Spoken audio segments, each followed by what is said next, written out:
C'est à moi là. Ah, c'est à vous. Puis en plus, je me passe le micro. Merci beaucoup et puis merci pour cette invitation à venir à Cherbourg. Je me sens pas arrivée en étrangère complète, puisque j'habitais pas très loin quand même pendant quelques années, pendant 13 ans. J'étais à Bayeux et je vous remercie surtout d'être venus nombreux, d'avoir vaincu le coronavirus, vous tout seul. Même si on ne respecte pas, non, zut, c'est capté, je peux pas pouvoir dire n'importe quoi. Tu as le droit de faire des montages après Ah ouais, mais on peut dire n'importe quoi. Non, parce que comme aussi, ça, je peux dire des trucs en off, et puis quand je dis c'est du off, tu coupes. Ah oui, je peux. Et ben voilà. Qu'est-ce qu'on sent mieux tout d'un coup. On précise bien, tu fais le clap. Je le dis, ce qui est du je off, dirais tu c'est diras. off, et de là, pof, couette, tu coupes. C'est ça qui est bien. Oui, il ne faut pas enregistrer le C-off aussi, parce que ça... Non, mais si, on peut. si, Après, on peut couper avant. Ah, On écoutera. On C'est pour que ça soit clair, qu'il n'y ait pas de lézard. Donc déjà, merci d'être venu écouter ce qui est pour moi juste un témoignage. C'est ce que j'ai voulu. Ça résonne beaucoup. Est-ce que c'est normal? Il faut que je tienne le micro différemment. Il faut le plus proche de la bouche Si je possible. parle sans micro. Ouais, Si tu passes son micro, ça lui, c'est mieux. Est-ce que là, tu arrives à entendre pour la Bah, c'est captation? surtout pour la captation. Non. Mais après, Donc il faut que je mette le micro comme ouais. ça? Un peu de chat. Comme ça. Mais il faut pas que ça fasse mal aux oreilles à tout le monde. Ça va, essaye. on On va essayer comme ça. On se plaindra,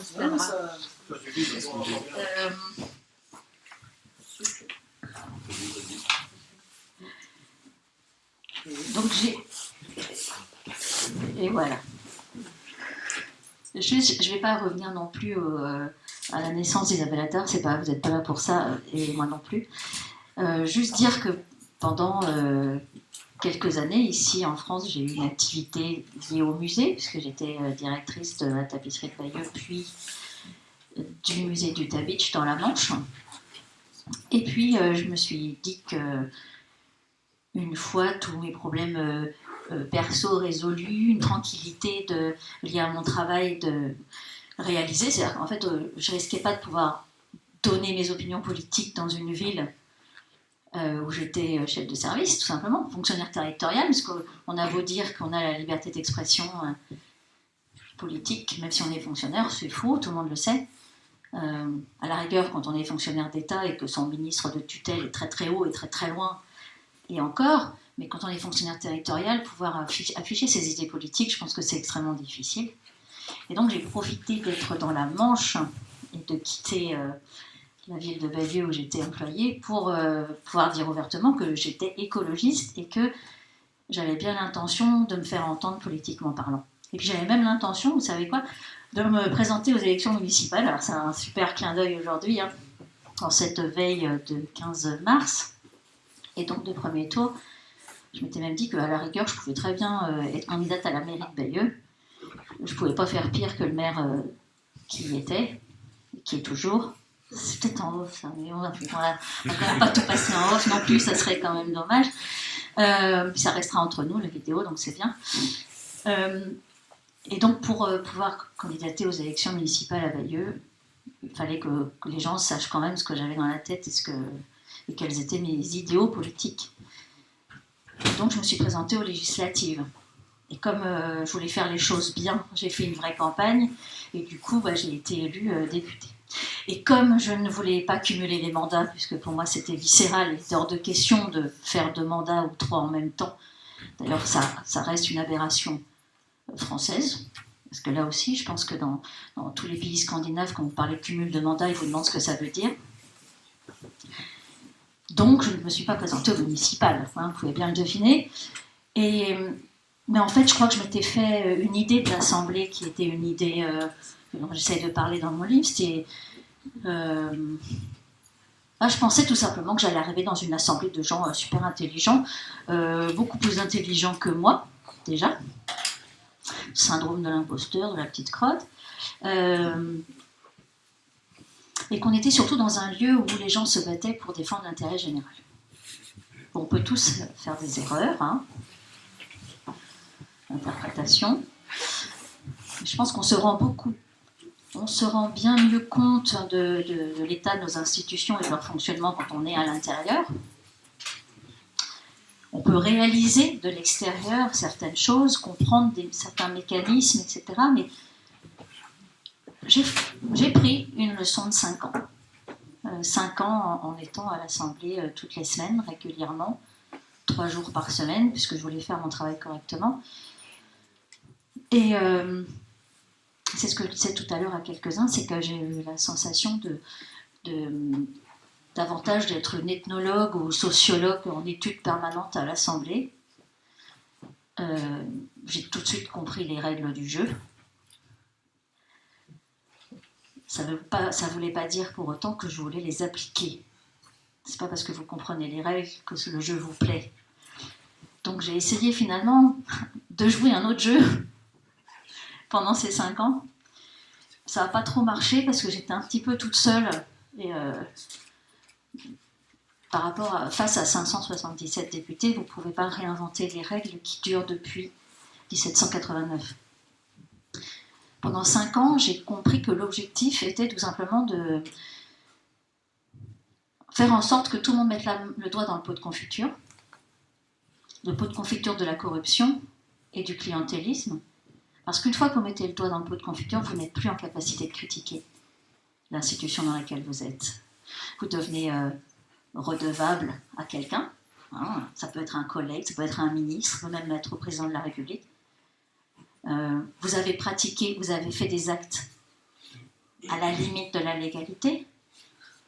Donc comment critiquer ceux qui sont encore plus dans l'illégalité si vous-même vous êtes limite?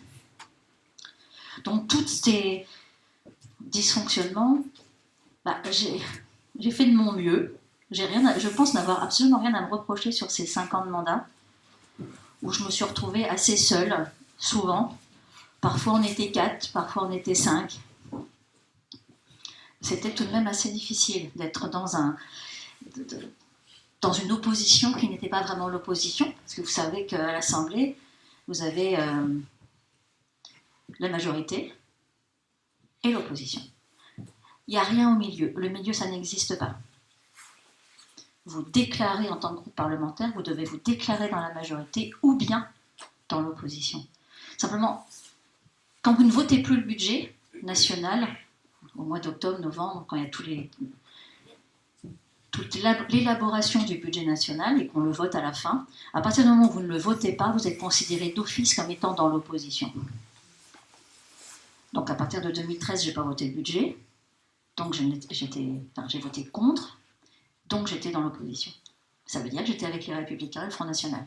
Mais c'est là que c'est bien difficile comme position, surtout une position difficile à expliquer à l'extérieur.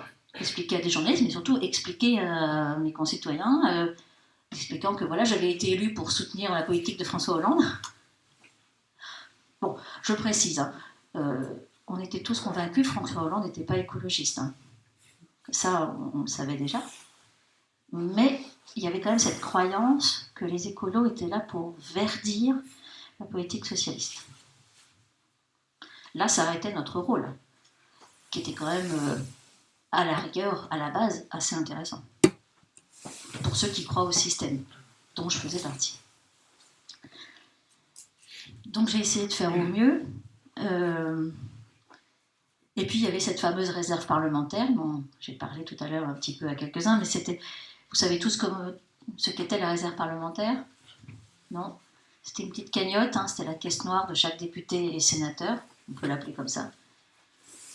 130 000 € que chaque parlementaire devait distribuer chaque année à des collectivités ou à des associations qui en faisaient la demande pour différents projets. C'est une pratique qui s'est arrêtée en janvier 2018, qui a duré quand même 50 ans. Nous étions le seul pays au monde à distribuer de l'argent, le seul pays au monde où des parlementaires distribuent de l'argent public.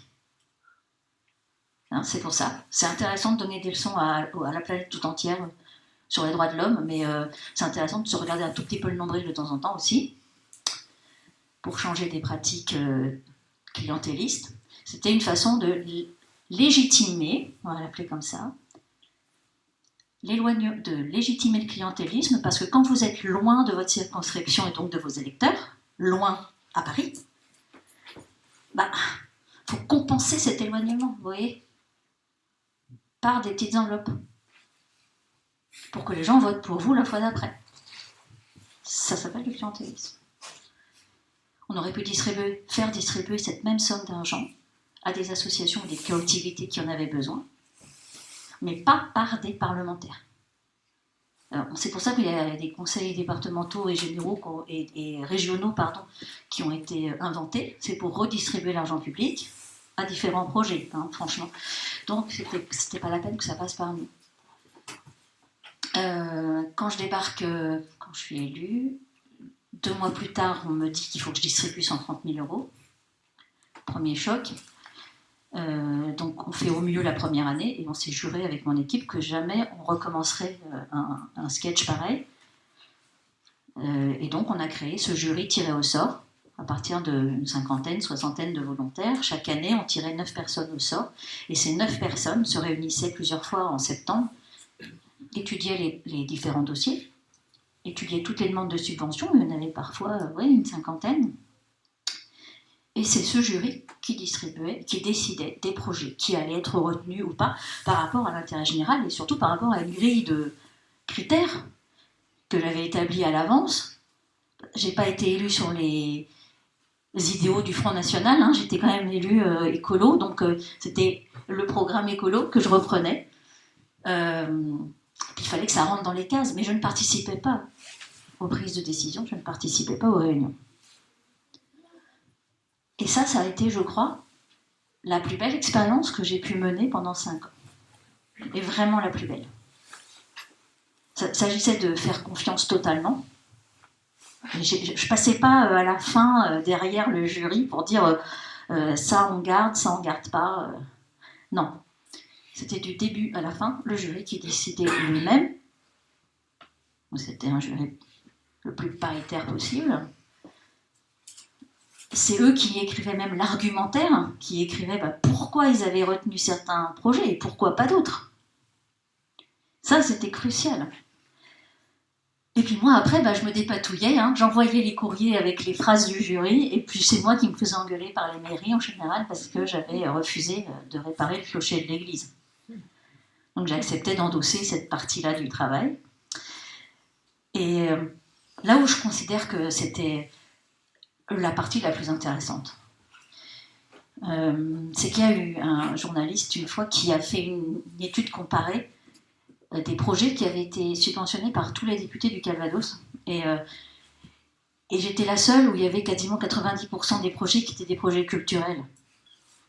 Et tous les autres, c'était aménagement du territoire, parking, route, etc. Donc je me disais, quand même, ça se voit. Le diagramme, il est parlant, quoi. C'était clair et net. Donc déjà, ça, c'était positif. Et puis, par contre, les seuls qui ont râlé par rapport à l'élaboration de ce jury, c'était les élus locaux. Donc j'ai eu effectivement une maire adjointe qui m'a dit mais Isabelle, tu fais confiance à n'importe qui.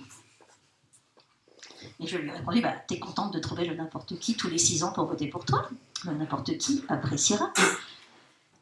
Ou un autre élu de ma circonscription qui ne comprenait pas pourquoi je n'assumais pas mes responsabilités.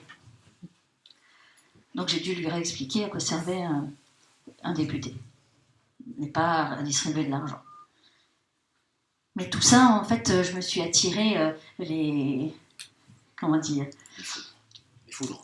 foudres d'à peu près tous les élus locaux qui se disaient, alors qu'avant, les associations ne savaient pas qu'il y avait cette manne financière, parce que les collectivités, en général, ne voulaient pas le crier sur les toits, parce que s'il y a un gâteau de 130 000 euros, vous voulez le partager entre quelques-uns, les happy few qui savent.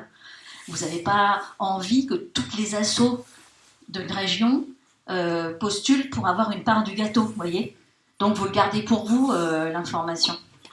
Donc c'est eux qui râlaient le plus. Bref, je pense que c'était vraiment une expérience de... Pour moi, en tout cas, j'ai considéré que c'était une expérience démocratique. Et je peux dire que c'était mieux fait Ils ont mieux fait que si c'était moi qui l'avais fait. Et c'est pour ça que j'ai un élément de preuve qui est assez simple. C'est que j'ai une amie qui avait donné son dossier 2 ans de suite, hein, et qui n'a pas eu de subvention de la part du jury. Je crois que si j'avais dû décider seule, parce que c'est mon amie, je lui aurais forcément donné quelque chose, ne serait-ce que 3 000 ou 4 000 euros pour réaliser ce projet. Même si ça ne tenait pas la route, même s'il était moins bien ficelé que les autres, juste parce que je la connais. Et que je me suis dit, je me serais dit, je vais quand même pas lui faire ça, quoi. Parce que sinon, elle va m'en vouloir, etc., etc. Bon. Sauf que le jury n'a pas retenu son projet. Et il a eu raison. Parce que les autres étaient, pas forcément que le sien était mauvais, mais c'est qu'il y en avait d'autres qui étaient beaucoup mieux et plus utiles pour la région dans l'intérêt général. Donc bref, c'est juste un tout petit exemple pour vous dire à quel point je pense que c'était bien mieux fait par un groupe de personnes tirées au sort que par une députée élue. Donc ça, c'était quand je croyais encore au système. Et puis, effectivement, en 2017, donc, les électeurs ont eu la super idée de ne pas voter pour moi. En tout cas, pas tous. Une défaite, ça impose forcément de comprendre pourquoi, parce que c'est quand même vécu comme un échec, hein, psychologiquement parlant, on s'en prend quand même plein la gueule, et puis faut rebondir après. On le prend personnellement aussi, hein, on se dit qu'est-ce qu'on a fait de faux. Bon, je savais très bien que j'étais pas vraiment dans les clous de ce qu'on attendait d'une élue de toute façon depuis pas mal de temps, depuis pas mal d'années, surtout depuis le vote contre la prolongation de l'état d'urgence, où là ça a été très très violent. Il n'y a pas que ça qui a été violent, hein, dans le mandat. Je vous avoue qu'il y a aussi l'assassinat de Rémi Fraisse, hein, où j'ai demandé la démission de votre maire précédent. Il n'a pas aimé. Monsieur Cazeneuve, c'est un précédent. Je ne sais plus quand est-ce qu'il a plus été élu maire de Cherbourg, c'est vous qui savez mieux que moi. Avant d'être ministre. Oui, donc avant 2012, quoi. Il était maire de Cherbourg. Hein. Alors, il m'a jamais aimé, bon, c'est quand même un sacré pied de nez que d'être à Cherbourg aujourd'hui, parce qu'il ne m'a jamais apprécié. Donc j'ai tout... Je l'ai invité, il n'est pas venu. Il n'est pas venu. Vous avez quand même inauguré la cloche de Bayeux avec lui. Hein, ah ouais, il fallait bien le faire. Hein. Ouais. Ah mais moi je souriais, mais lui non. Hein. Enfin, il aurait préféré que je ne sois pas sur la photo. Coucou caméra. Coucou Bernard, si tu m'entends. Non, il m'a jamais aimé. Mais c'est pas grave, parce que moi non plus. Et je me rappelle surtout que c'était à lui que j'ai eu affaire quand il y a eu toutes les lois renseignement et les lois antiterroristes, toutes les lois liberticides qui ont été votées. Alors on a souvent l'impression que c'est Macron qui a fait les pires. En fait, non, hein, ça a commencé sous Sarkozy quand même, faut pas oublier. Ça s'est bien empiré gravement sous Hollande, et Cazeneuve, et Manuel Valls. Et puis ça se poursuit, hein, ça suit son petit bonhomme de chemin avec Emmanuel Macron, mais pendant le mandat de François Hollande, il ne faut pas oublier, hein, il y a eu loi de programmation militaire, loi renseignement, loi antiterroriste, état d'urgence, ça fait beaucoup. Ça fait beaucoup en termes de privation de liberté.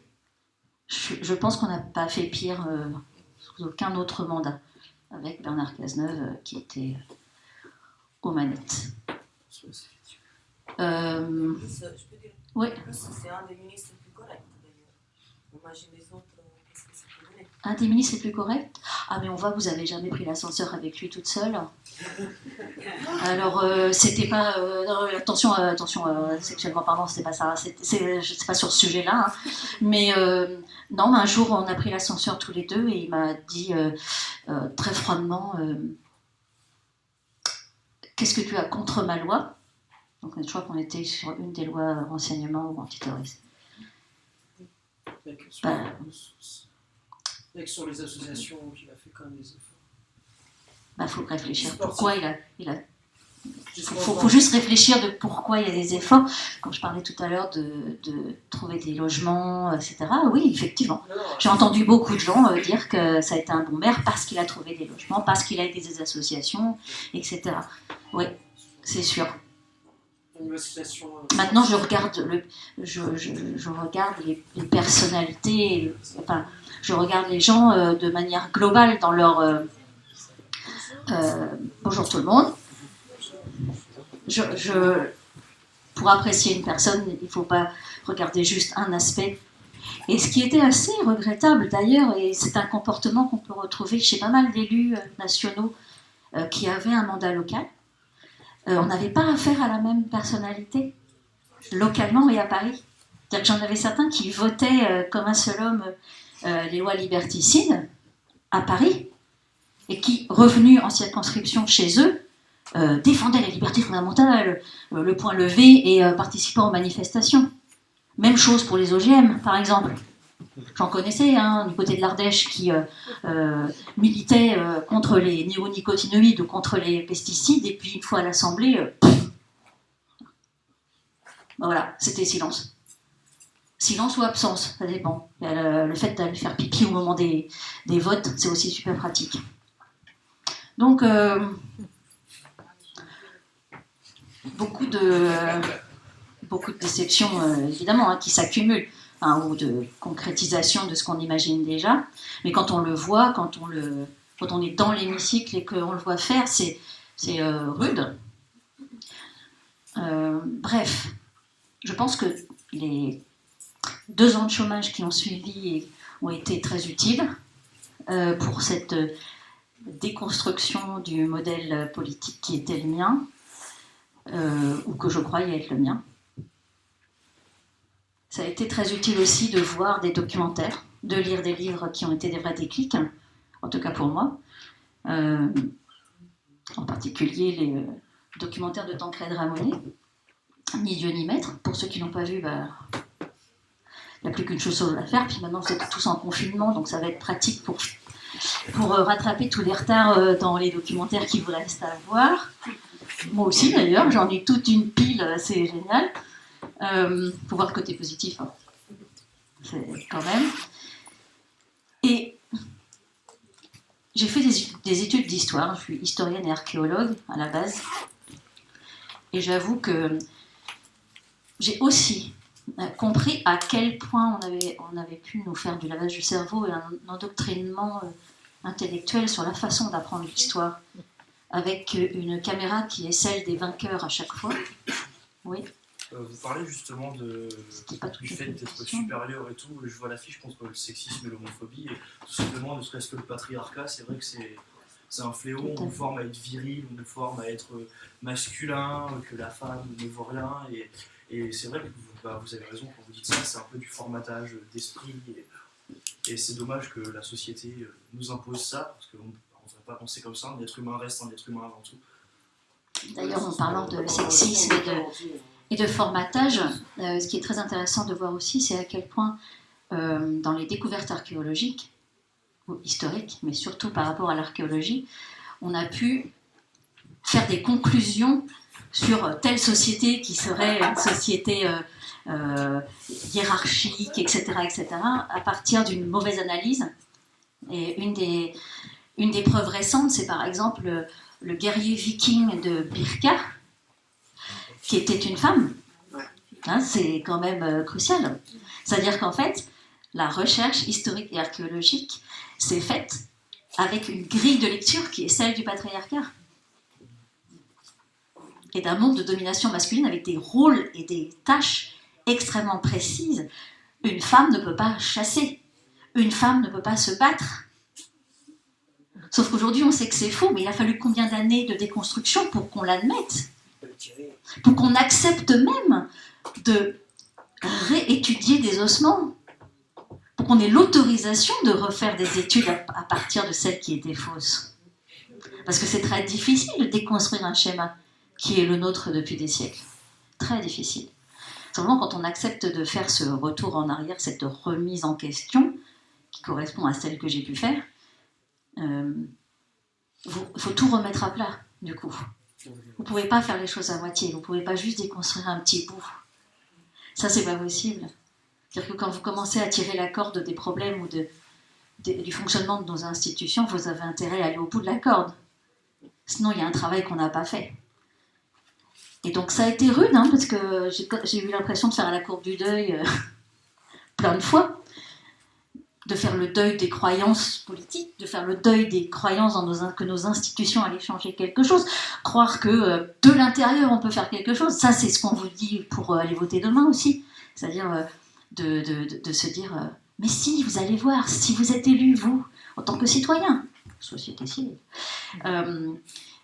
vous allez pouvoir reprendre le pouvoir, le partager, l'exercer, etc., etc.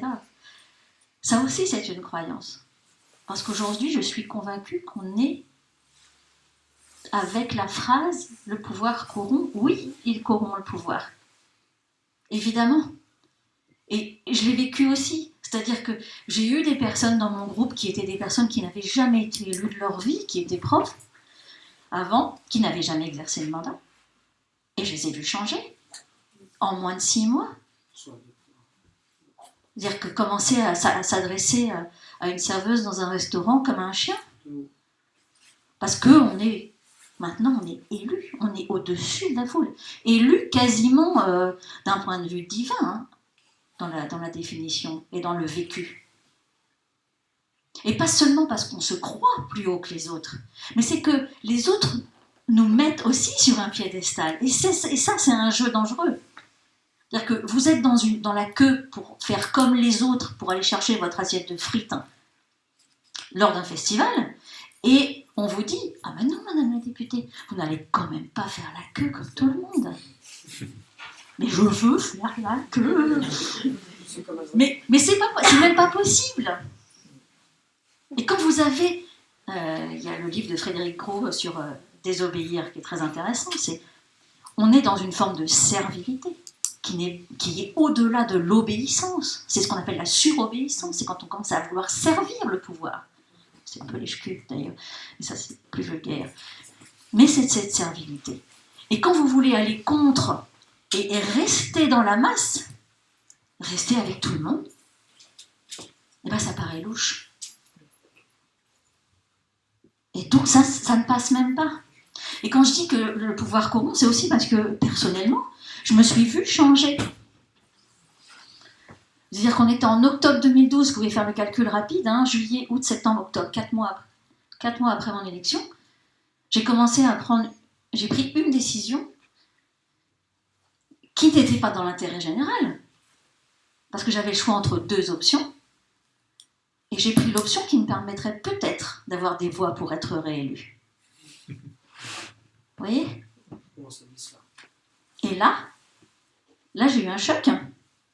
Là, je me suis dit, oh là, on va tout reprendre à la base, là, on va tout reprendre de zéro. Pourquoi tu as été élu ? Qu'est-ce que tu veux faire ? Est-ce que c'est pour être réélu, pour pouvoir appliquer les idées pour lesquelles les gens ont voté pour toi ?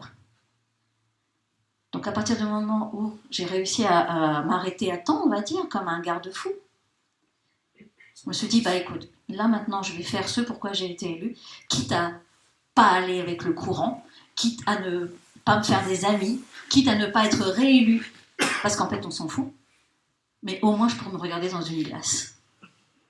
Mais ça veut dire que je me suis vue en train d'être corrompue ou de prendre des décisions qui n'étaient plus du tout pour l'intérêt général.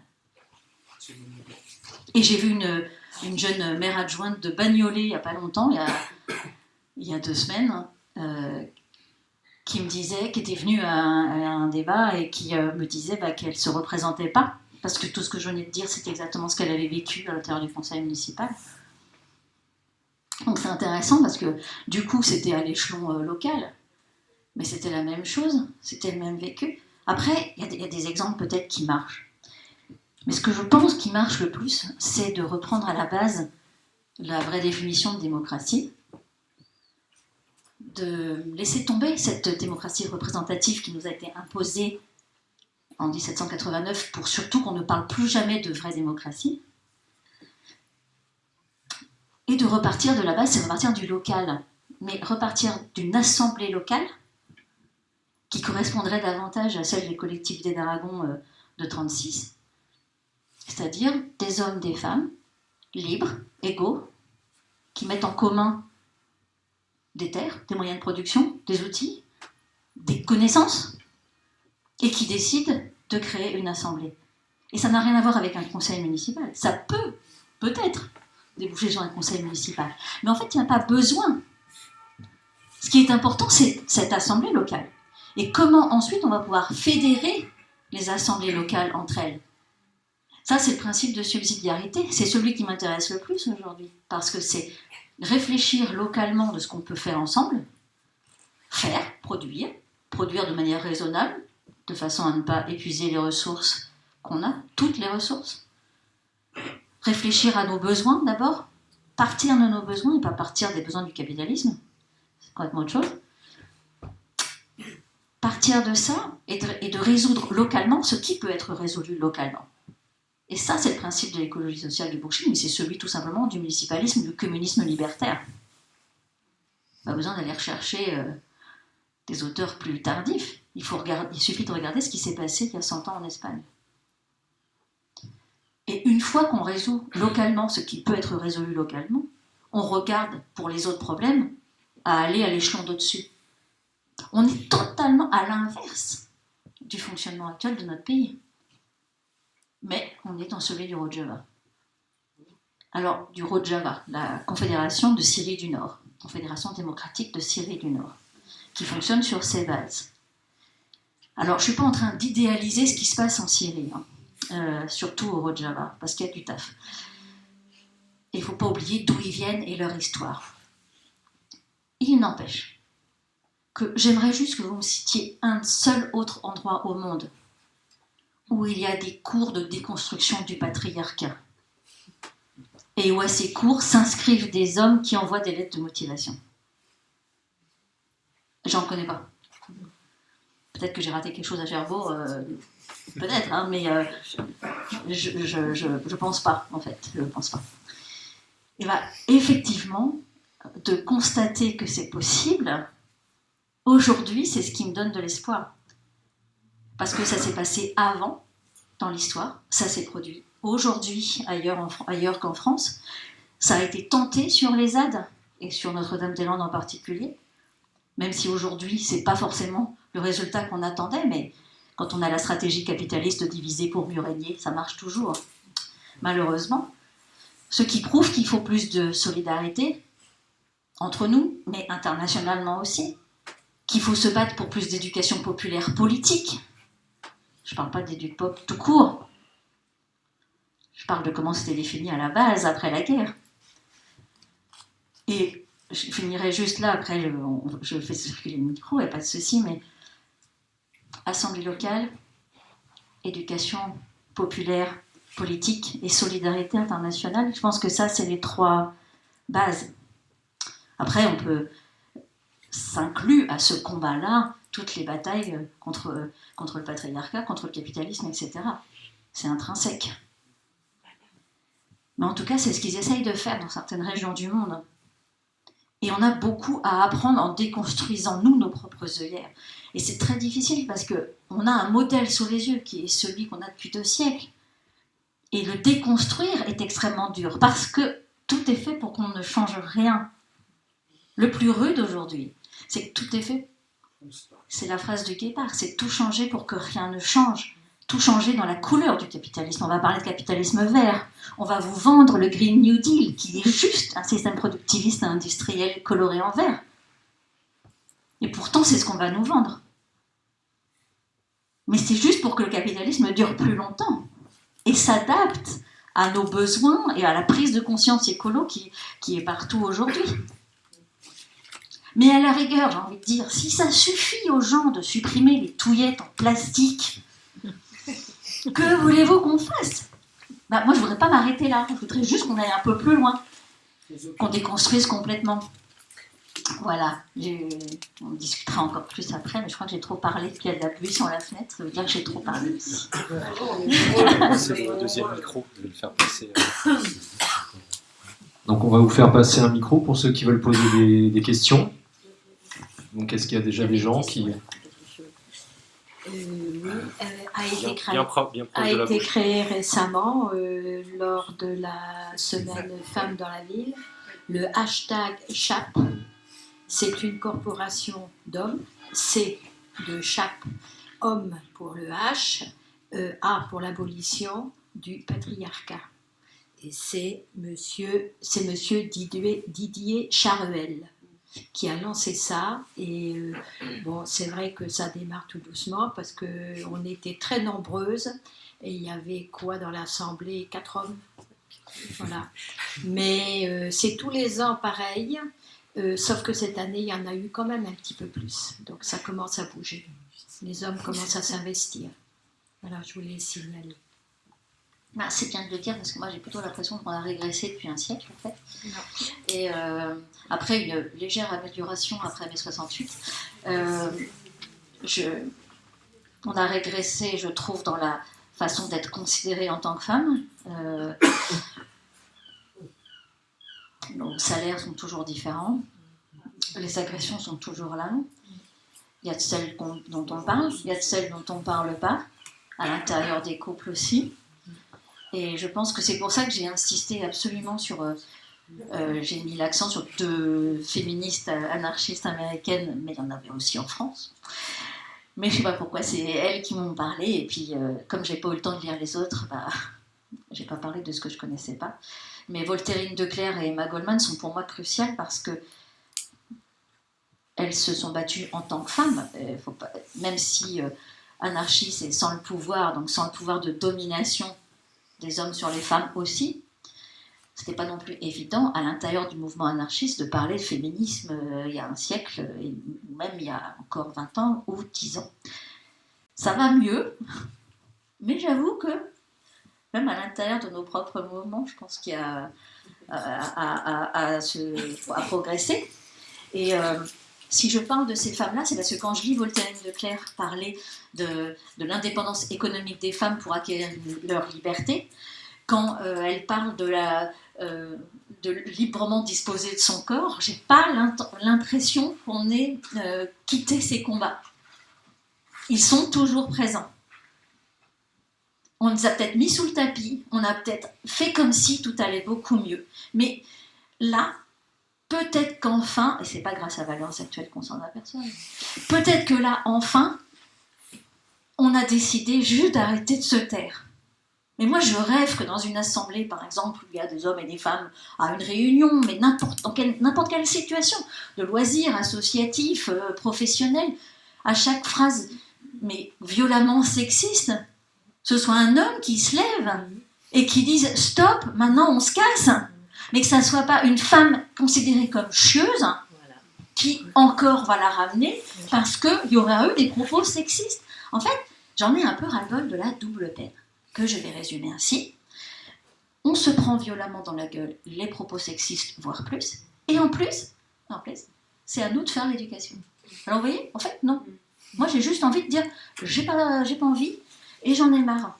Que si les hommes veulent comprendre pourquoi on en a marre, eh ben, intéressez-vous à la question, lisez, il y a eu plein de livres, c'est fabuleux. Voilà, ça va dans les deux sens. Je prône pas. Les hommes aussi, ils souffrent aussi. Oui, mais alors si on veut. Il y a la violence féministe aussi. Oui, non, mais je sais. Nous, on va pas en parler. Non, je ne suis pas convaincue. Disons qu'il faut regarder dans les proportions. C'est généralement, évidemment que les cas particuliers existent et que ça existe. Je ne peux pas laisser dire que c'est pareil. C'est pas pareil. Non, c'est pas pareil. Mais il y a aussi. Il y a voilà. C'est pas pareil. Et il faut vraiment reprendre à la base.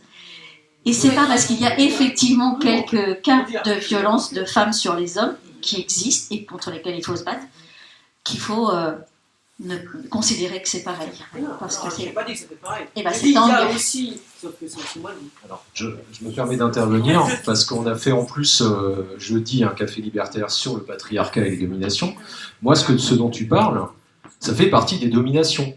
C'est pas quelque chose d'institutionnalisé, si tu veux. La violence des femmes sur les hommes, c'est pas quelque chose d'institutionnel. Ça peut exister, d'accord, mais ça, c'est un rapport de domination. C'est des femmes qui peuvent être, voilà, dans la domination, qui veulent mettre au pas la personne avec qui elle vit et qui peut avoir ces aspects-là dans son métier, dans son travail.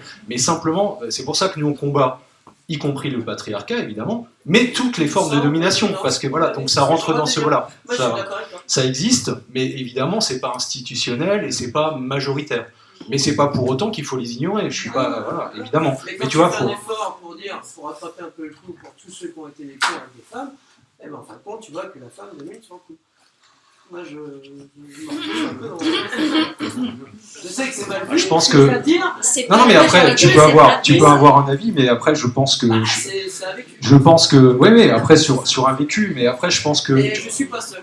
D'un On est d'un plusieurs vécu à dire, individuel, tiens, attends, faut faire un peu. d'un vécu individuel, tu peux pas en tirer des conclusions Non, générales. pas individuel, global. Donc, de plusieurs amis. Je pourrais te ramener du monde qui sont un peu comme moi, qui vont dire tiens, on va essayer d'être un peu moins con que la moyenne. Et ben, en fin de compte, eh ben, ça fait l'inverse. L'être humain a quand même besoin de dominer, que ce soit mal. Alors ça, je suis entièrement pas d'accord avec toi, mais ça, on pourra en débattre, c'est pas le lieu du débat. Quelqu'un d'autre pour des questions, qu'on fasse un peu tourner le micro?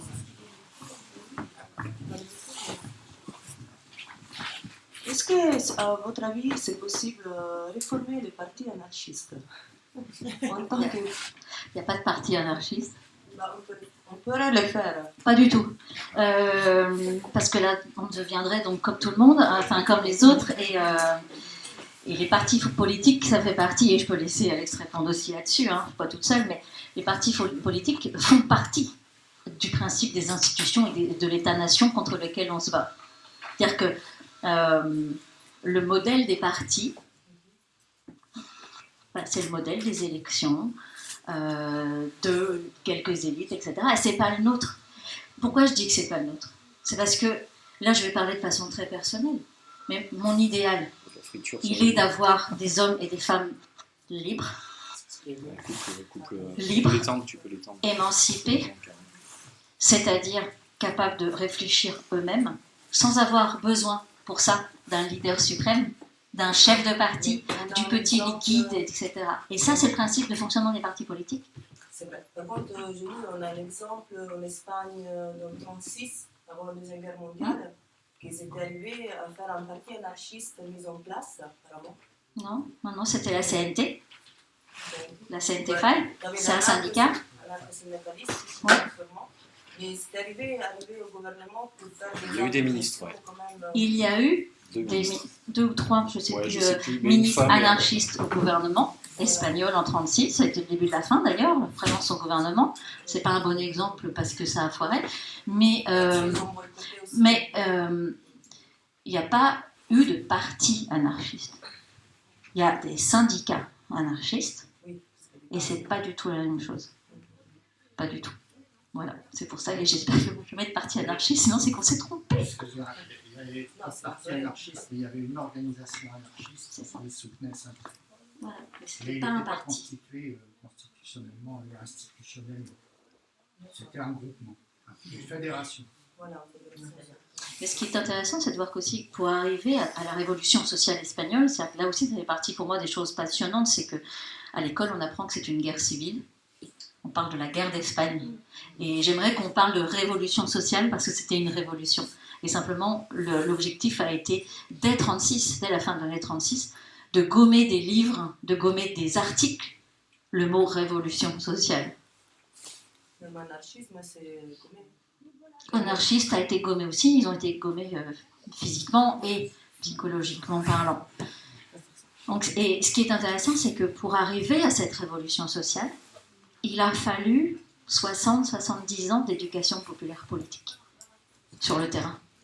C'est-à-dire que quand c'est Fanelli qui débarque en Espagne, alors qu'il ne parle pas un mot d'espagnol, envoyé par Bakounine, on est dans les années 1870, il faut attendre 1936 pour qu'on saisisse un événement comme l'arrivée de Franco, pour créer cette révolution sociale et pour avoir un terreau favorable, pour qu'on ait des personnes qui sont conscientes de leur pouvoir et de la capacité d'agir, etc. Il faut un nombre d'années monumental et qu'aujourd'hui en France on est dans un niveau de dépolitisation totale et pas seulement par le fait qu'on n'a plus de lieu pour parler de politique. Chaque lieu où on parle politique est devenu un lieu maudit qu'il faudrait surtout rayer de la carte des villes ou des campagnes. Mais il y a toute une reconstruction à faire pour qu'on puisse parler politique. Aujourd'hui, dans une entreprise, par exemple, j'entendais des gens discuter qui disaient « mais Ils n'ont pas le droit de se parler les uns avec les autres sur leur lieu de travail. Les pauses sont en décalé pour que les gens ne se croisent pas. Alors qu'avant, c'était les pauses dans l'usine, c'était le lieu où on allait parler de politique, où on allait décrypter l'actualité. On allait expliquer comment se battre pour nos droits, etc. Mais s'il n'y a plus de pause, si on ne veut plus se parler, il n'y a plus de vie, il n'y a plus de solidarité. Donc c'est tout ça qu'il faut reconstruire, de retrouver des lieux. Alors s'il faut faire comme les premiers, on est à côté d'une église, je ferai une allusion aujourd'hui, s'il faut refaire comme les premiers chrétiens, à se réunir dans des caves, eh bien pourquoi pas. Mais bon, ça serait bien que ce soit quand même avec la lumière du jour dans une salle qu'on pourra nous laisser à disposition. Vas-y, tu peux allumer le micro. Déjà, merci pour le livre sur lequel j'étais un peu tombée par hasard au moment de la sortie et qui m'a appris plein de choses, notamment le documentaire, effectivement hyper intéressant, toute la pensée de Murray Bookchin aussi.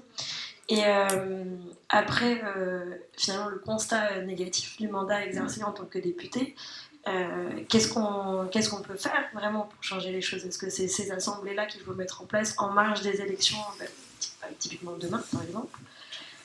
Quelles sont les pistes? Après, c'est bien de l'avoir vu, de nous le faire partager, mais les vraies pistes concrètes d'action directe. Alors, en bonne anarchiste, je ne donnerai pas de consignes et je ne me considérerai pas comme différente de vous tous. Je pense qu'on est tous capables de s'auto-organiser, on appelle l'autogestion, et ça, c'est tout à fait à notre portée. Moi, j'essaye juste de mettre un peu la lumière sur des expériences passées ou présentes, pour que chacun, sur notre lieu de vie, de travail, associatif, on arrive à agir différemment et à avoir des relations humaines différentes. C'est-à-dire que moi, aujourd'hui, je suis dans un tout petit musée. Alors, avant de passer de la tapisserie de Bayeux à 380 000 visiteurs au musée de l'école, 8500, en fait, je suis très heureuse parce qu'avec mes deux collègues, on arrive à faire... on arrive à avoir un fonctionnement... d'autogestion. On arrive à avoir quelque chose de très horizontal.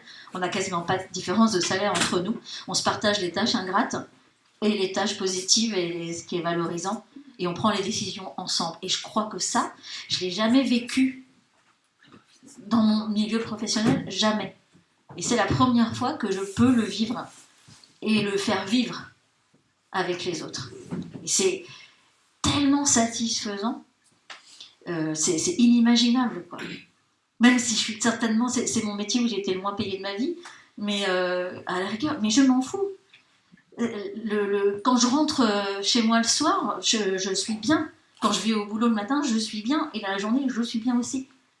Même si c'est dur, même si, comme tout le monde, il y a des moments agressifs avec l'extérieur, etc. Mais ça, c'est complètement différent. Mais de ce qu'il y a à faire...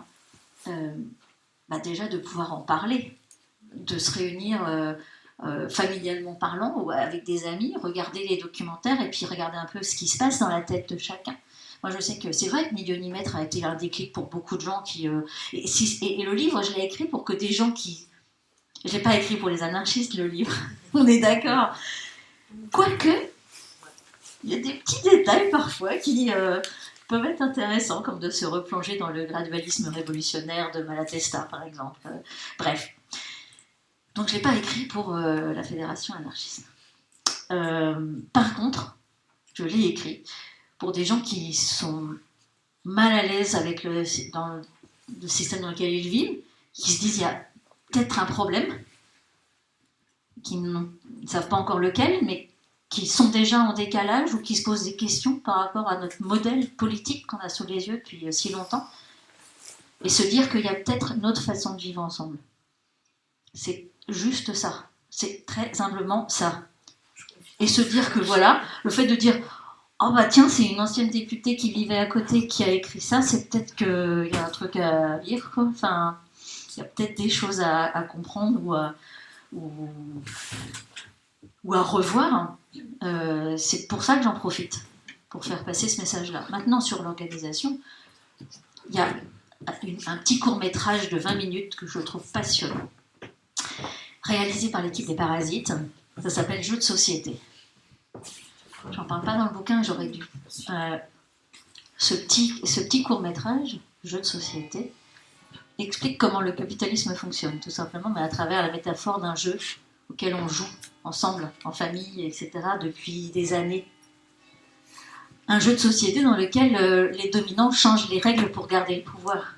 Vous voyez ? Et ça parle vraiment. C'est très. Et à un moment donné, je ne vais pas essayer de vous spoiler tout, je ne vais pas vous dire tout le court-métrage, mais en tout cas, à un moment donné, vous avez quelqu'un de cette famille qui vient d'arriver, qui n'a pas envie de jouer à ce jeu et qui va jouer à un autre jeu avec la grand-mère en prison, parce que c'est comme le Monopoly, ils sont pas en prison. Et donc il va jouer à un autre jeu à côté et il rigole tellement que ceux qui jouent au jeu sérieux de société se disent mais comment on va faire pour intégrer cela à notre jeu à nous? Donc ils modifient les règles. Et en fait, c'est une vraie leçon, une balle dans la gueule quand vous regardez ce court-métrage, parce que vous réalisez que, en fait, ce qu'on veut, c'est pouvoir jouer à un autre jeu en parallèle, à un autre jeu complètement différent dont on aurait écrit nous-mêmes les règles, mais qui ne change pas juste en fonction du pouvoir dominant ou des élites qui sont au pouvoir. Et moi, j'aimerais jouer à ce jeu sur le côté. Et je sais qu'on est plusieurs, on est de plus en plus nombreux à vouloir jouer à ce jeu parallèle qui rentrer dans le jeu de société du capitalisme et vouloir en changer les règles, ça ne se produira jamais. Jamais. C'est pas fait pour ça. Donc la seule possibilité pour exister, c'est de créer ce jeu parallèle. Et c'est ça que j'ai envie de faire. Mais bon, moi je sais qu'on est pas mal à vouloir le faire et c'est nettement plus porteur d'espoir, surtout aujourd'hui, avec la prise de conscience de l'effondrement écologique, sociétal, démocratique. On est face à un effondrement. C'est pas juste une vue de l'esprit ou ça va peut-être arriver, etc. Non, on est dedans. Donc, qu'est-ce qui vous donne de l'espoir, vous, aujourd'hui?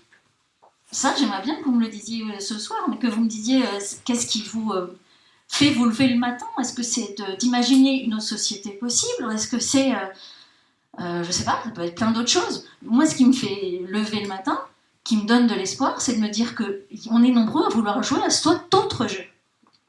Et qu'il y en a plein de gens qui le font déjà depuis longtemps. J'ai juste rejoint le jeu. C'est tout. C'est... Tu peux passer le micro, s'il te plaît, derrière. D'autres règles du jeu. Alors, il faut l'allumer, il faut bien parler près de nous. D'autres règles du jeu ont été imaginées précédemment. Comme quoi? Charles Fourier, par exemple, que pensez-vous de ces idées? Les rejoignez-vous? Moi, ce sont celles dans lesquelles je me retrouve. Ce sont les idées des penseurs anarchistes. C'est celles qui vraiment me portent parce qu'il y a ce... Et encore plus aujourd'hui, ce serait probablement quand on inclut la notion écologique dans le discours anarchiste de l'autogestion. Tant qu'il n'y avait pas cette prise en compte, il manquait quelque chose. Mais c'est comme en économie, quand vous avez tous ceux qui pensent à Friedman ou à Keynes et qui oublient Polanyi, qui lui incluait l'écologie dans sa réflexion d'économiste. Mais aujourd'hui, oui, moi, ce qui me fascine, c'est de réfléchir à cette façon de vivre sans pouvoir, sans domination. Qui dit sans domination, dit sans oppression aussi. C'est, en fait, je suis quelqu'un de très simple. C'est pas super compliqué, ce que je suis en train de décrire là. Par rapport à l'écologie, je sais que même au sein de la Fédération anarchiste, par exemple, je dis juste un exemple comme ça, mais la prise en compte de la décroissance, de la non-exploitation des ressources, etc., c'est pas venu en un éclair depuis 60 ans ou 70 ans. C'est pas du tout ça. Il y a une évolution de la prise en compte des besoins, de vivre différemment, de s'économiser, de la lenteur, la valeur travail qui n'est pas une valeur. Moi, si je pouvais arrêter de travailler, ce serait super. Ça, on va pas le... Si, on va le mettre, on va le laisser. Mais par exemple, quand il y a eu le début du mouvement des Gilets jaunes à La Réunion, Il y a eu un article fascinant, c'était le Tang, le journal là-bas, je crois. Et en fait, tout s'est arrêté pendant plusieurs semaines. Ils ont expérimenté la décroissance de façon extrêmement concrète. Mais les gens étaient plus heureux. Ils prenaient que à pied, en vélo, plus personne ne travaillait. Et c'est comme là. C'est quoi les premières analyses du coronavirus ? C'est de s'apercevoir qu'on a moins de pollution sur toute la planète. Et le problème, c'est qu'au lieu d'en prendre acte, et au lieu de regarder ce qui se passe, et de dire peut-être que si on bossait moins, qu'on produisait moins, qu'on consommait moins, on pourrait finalement s'attaquer vraiment au problème de pollution. Non, dans quelques jours, dans quelques semaines, on va vous dire qu'il va falloir produire plus pour compenser ce qu'on a perdu. Alors que les premiers effets, mais les plus visibles de cette crise mondiale du coronavirus, c'est la diminution de la pollution à l'échelle mondiale. C'est là où il faut arriver à concevoir comment on se dissocie du discours dominant, comment on réfléchit, comment on analyse. J'écoutais il n'y a pas longtemps, c'était hier soir, quelqu'un que j'aime beaucoup qui s'appelle Normand Baillargeon, qui est un spécialiste d'histoire de l'éducation québécois et qui a traduit en français et permis de publier, enfin d'avoir accès à pas mal de textes anarchistes en France, dont ceux de Voltaire et de Leclerc, mais pas que. Et lui, il expliquait que, sur la notion de culture générale, il fallait qu'on soit, nous, en capacité, par exemple, de lire des diagrammes scientifiques et de les comprendre. Il ne s'agit pas d'être médaillé Fields de maths, hein, voilà. Mais il s'agit d'arriver, pour comprendre ce qui se passe sur notre planète, à avoir tous un minimum de connaissances scientifiques, mathématiques, et pas que littéraires, etc. Et ça, pour moi, c'est ce qui m'a amené à l'anarchie aussi, c'est-à-dire ce sont les pédagogues anarchistes comme Ferrer, Sébastien Faure ou Paul Robin, parce que leur idée était justement basée sur l'émancipation, comment avoir une population de femmes et d'hommes libres, marchant sur leurs deux pieds, une tête pleine, capable de faire des activités manuelles, capable de réagir en société et d'être solidaires les uns les autres. Ben, ça se construit pendant l'enfance. Ça veut dire à quel moment on réfléchit à la pédagogie, à cette science de l'éducation, comment on la remet en question. C'est pas le sachant qui nous dit comment faire, c'est comment on fait en sorte que les enfants doutent. Et Ferrer insistait sur le fait qu'il fallait qu'on doute, je crois que c'est même de l'enseignant lui-même, d'être capable de remettre en question la parole de son propre enseignant. Et là, on a gagné. Donc, je n'ai peut-être pas répondu à votre question exactement parce que j'ai été plus loin, mais en tout cas, j'ai essayé d'expliquer un peu plus je voulais dire mon idéal. D'accord pour le côté néfaste des superstructures, mais je veux dire, une organisation sociale de type petite communauté autonome, c'est une forme idéale, ça. Non, c'est du réel, c'est ce qui se passe aujourd'hui. Par contre, moi, ça ne m'intéresse pas. La multiplication de petites structures autonomes, ça ne m'intéresse pas plus que ça.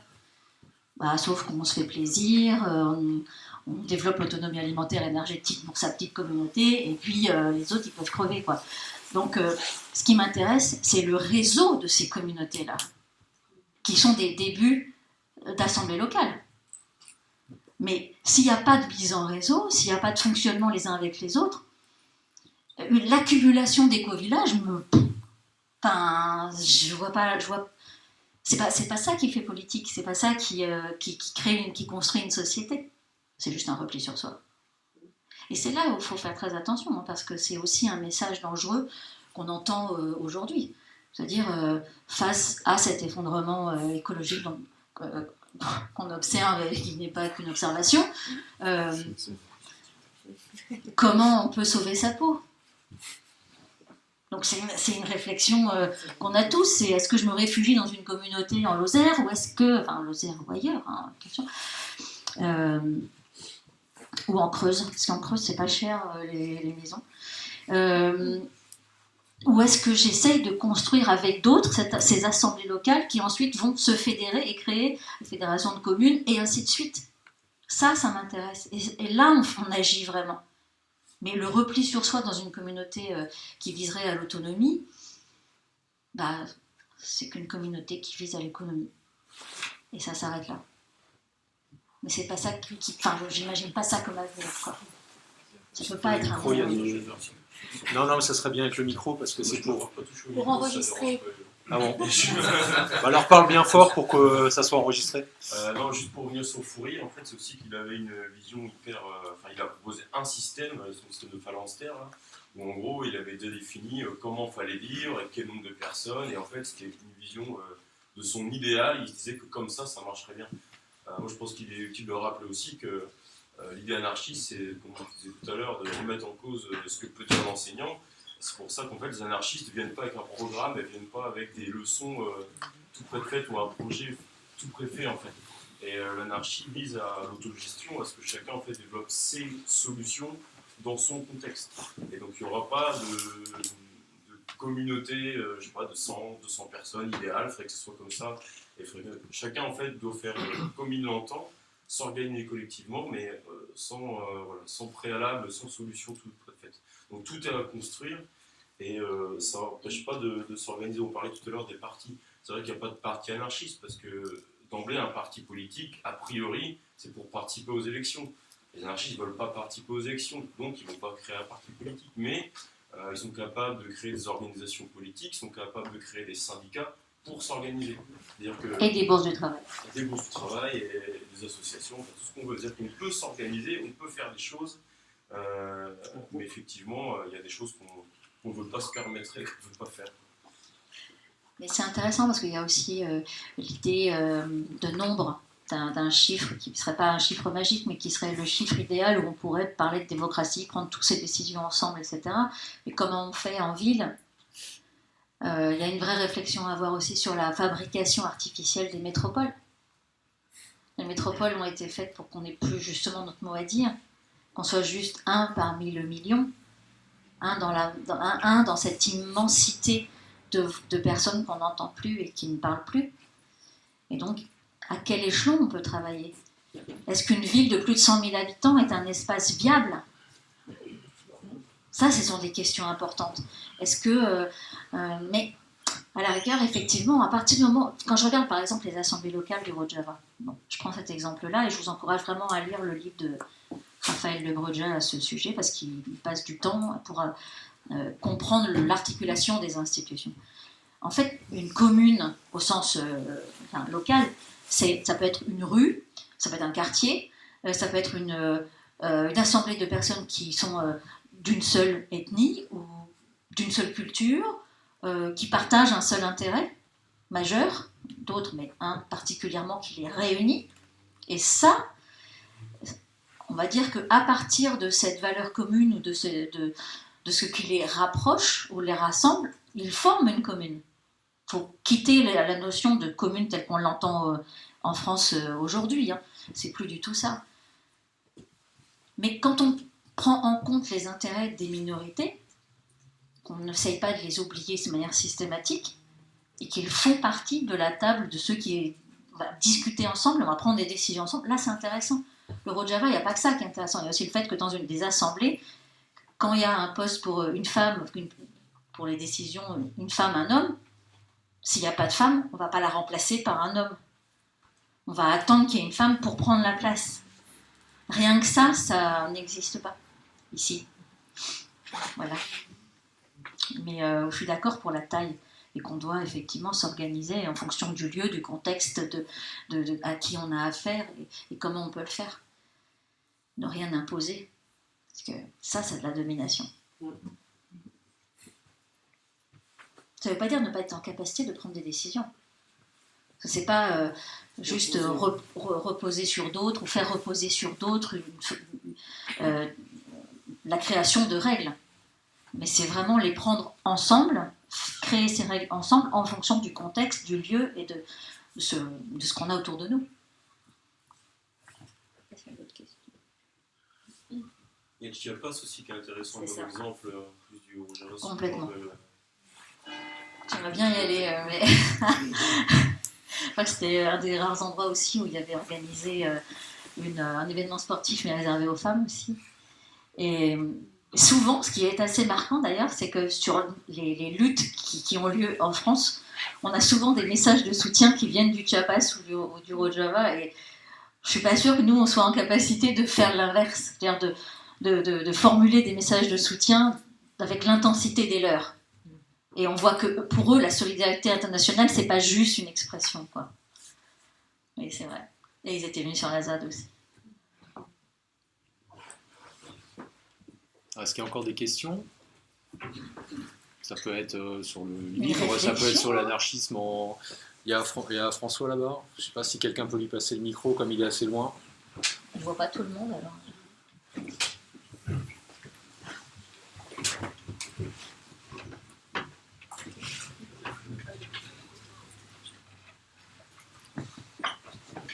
Ouais, en fait, c'est pas une question, c'est juste une intervention. J'ai apporté des masques pour ceux qui sont comme moi diabétiques, qui seraient dans la salle.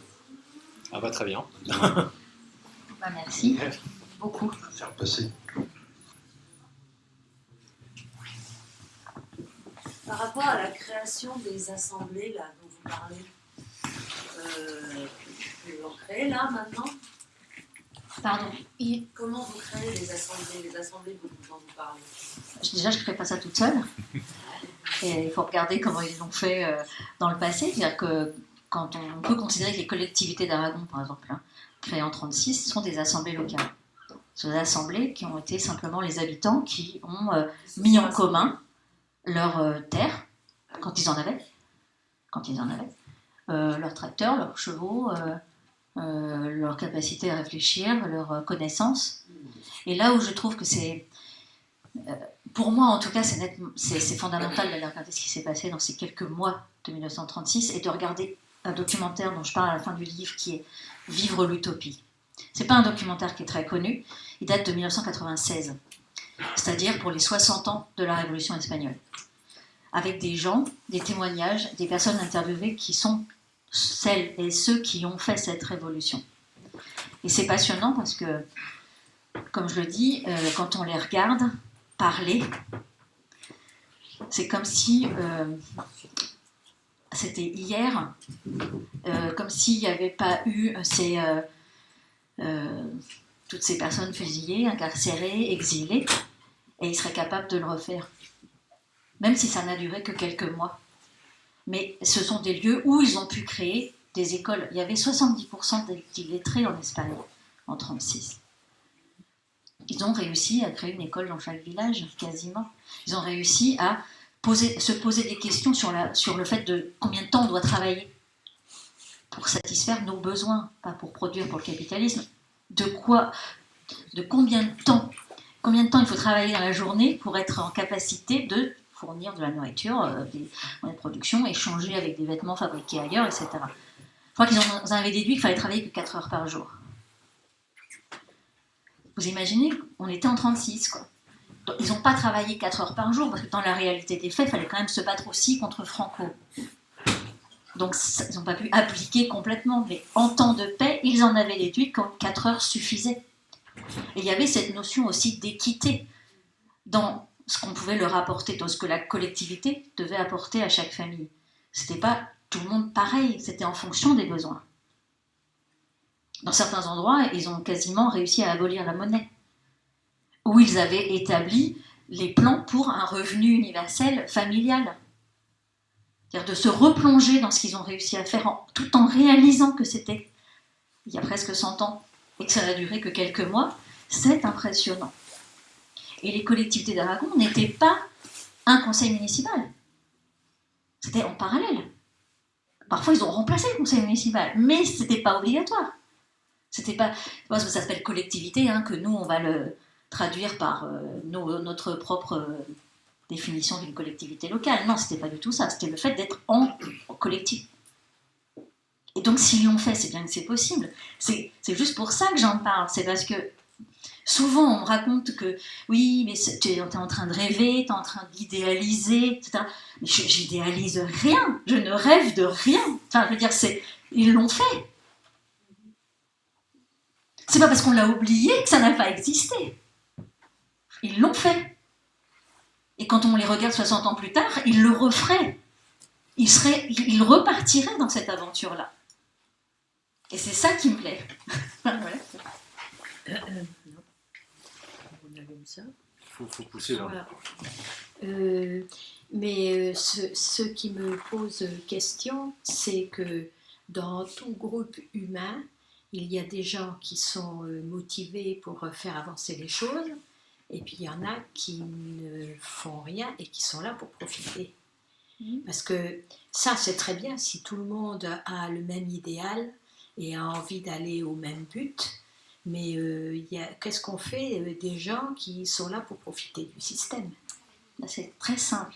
Parce que justement, dans ces collectivités d'Aragon, il y avait quelques petits propriétaires terriens qui n'avaient pas envie de partager et de mettre leurs terres dans le pot commun, justement. Et donc, ils sont restés à jouer leur jeu, tout seuls. Et à un moment, il y en a qui se sont dit, peut-être qu'on va quand même intégrer le groupe, quoi. Parce qu'eux avaient l'habitude de fonctionner toujours de la même façon. C'était le jeu de société dont je parlais tout à l'heure. Et de voir tout le monde jouer un autre jeu avec d'autres règles, ça leur a semblé quand même un peu plus pertinent. Je regarde par exemple je prends l'exemple dont je parle dans le livre de l'entreprise Viomé en Thessalonique. Si je prends cet exemple-là, c'est parce que dans cette usine, qui fabriquait avant des cols pour carrelage, et qui, depuis que leur actionnaire est parti et qu'ils ont fait faillite, ils ont repris l'entreprise. Enfin, certains ont repris la boîte et ils font des produits d'entretien écolo, bio. Dans cette entreprise, il y a des gens qui ne sont pas tous pareils. Il y a des personnes qui sont plus lentes, d'autres plus rapides, plus engagées, moins engagées. Mais tout le monde fait quand même partie de l'aventure. Et tout le monde évolue, on va dire, et prend part aux décisions. On n'a pas tous besoin d'être au même niveau, etc. Après, la notion de profiteur, je pense qu'elle est extrêmement liée au capitalisme aussi. Il ne faut pas l'oublier. Tout ce qui découle du capitalisme, il y a le patriarcat, la notion d'assistanat que je réfute totalement, etc. etc. Et je reviens à l'archéologie.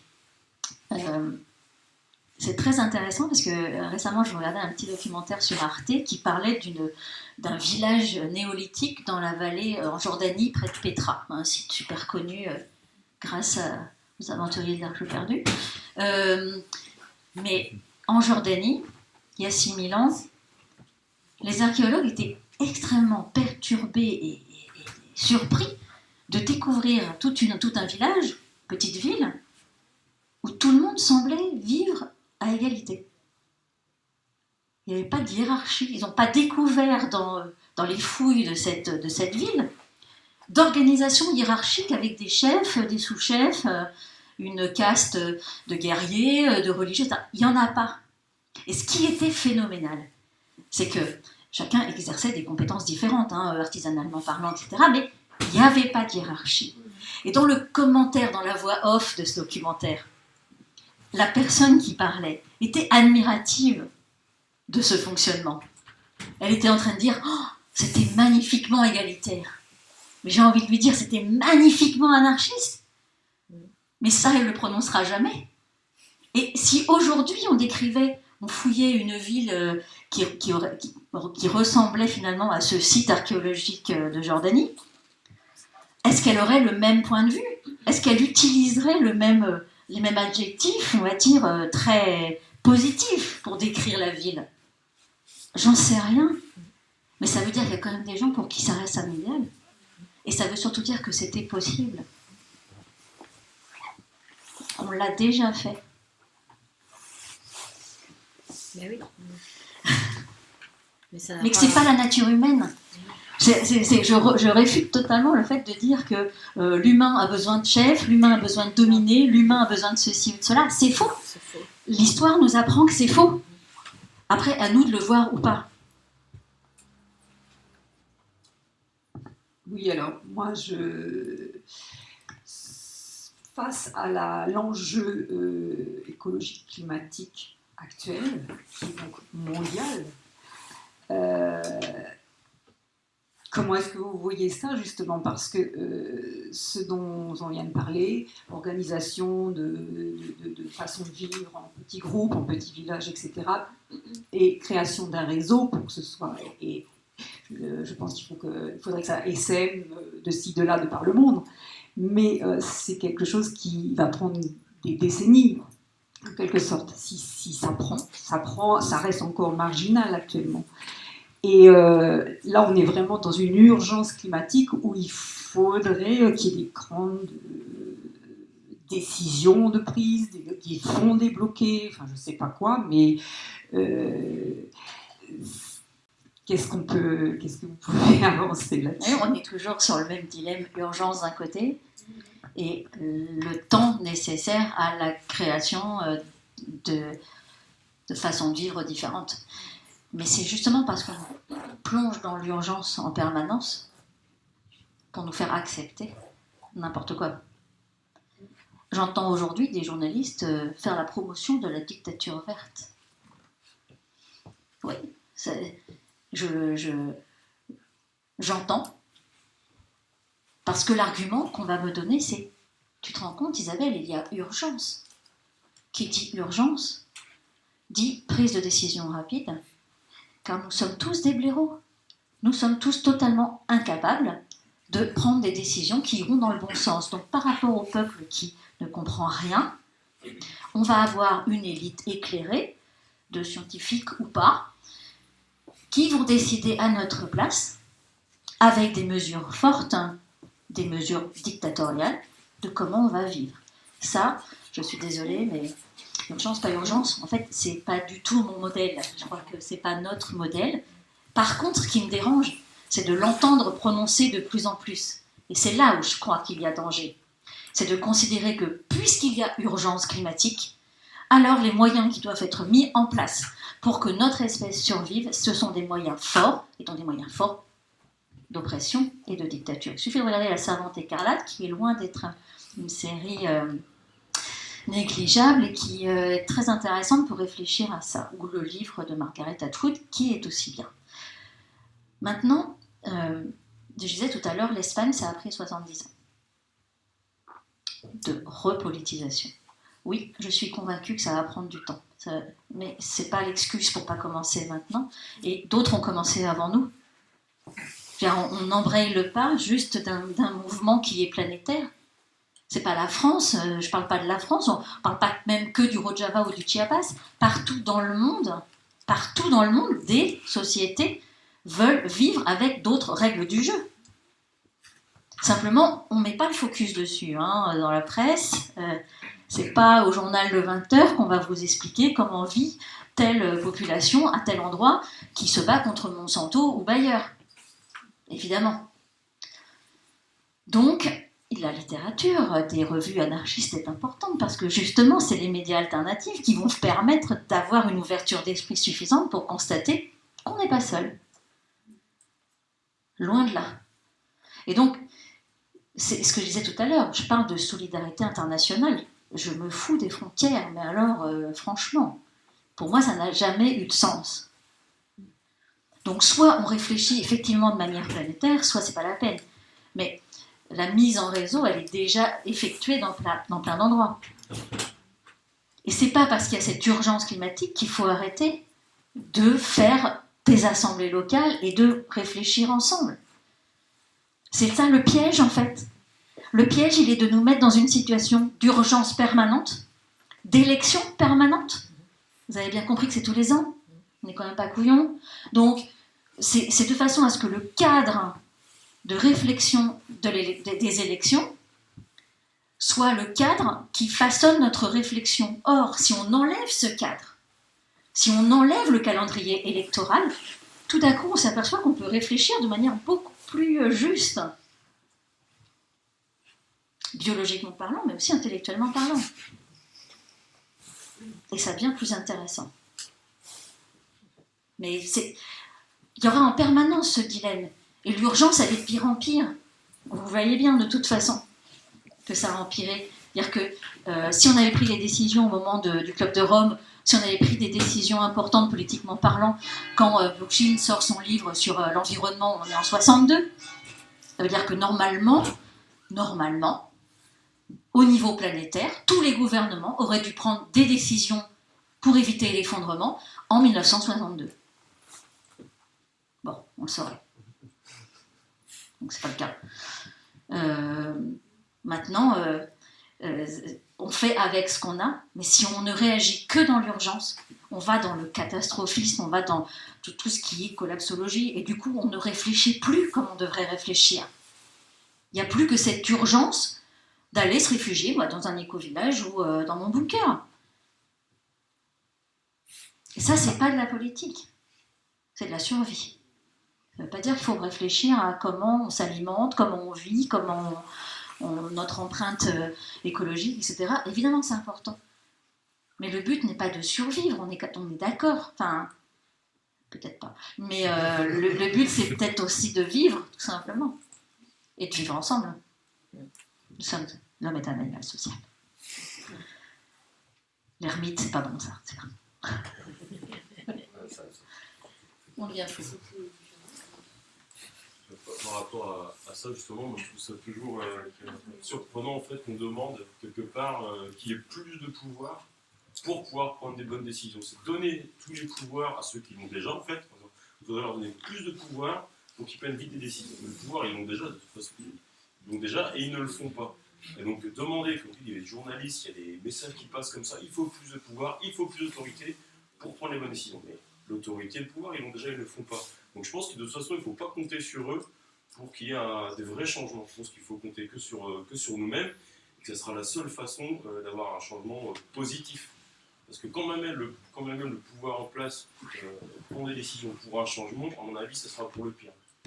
Parce que la dictature, qu'elle soit verte, rouge, jaune, ce qu'on veut, ça reste la dictature. Donc dans tous les cas, la vraie solution, encore une fois, elle passe par l'autogestion, elle passe par la base qui pourrait éventuellement répondre à ces gros problèmes. De toute façon, plus le problème est gros, plus j'aurais tendance à penser que on doit tous en pas le confier au pouvoir, quoi. Voilà. Et je vais revenir juste sur tout à l'heure, on parlait éventuellement d'un système où il n'y aurait pas d'hierarchie, pas d'autorité.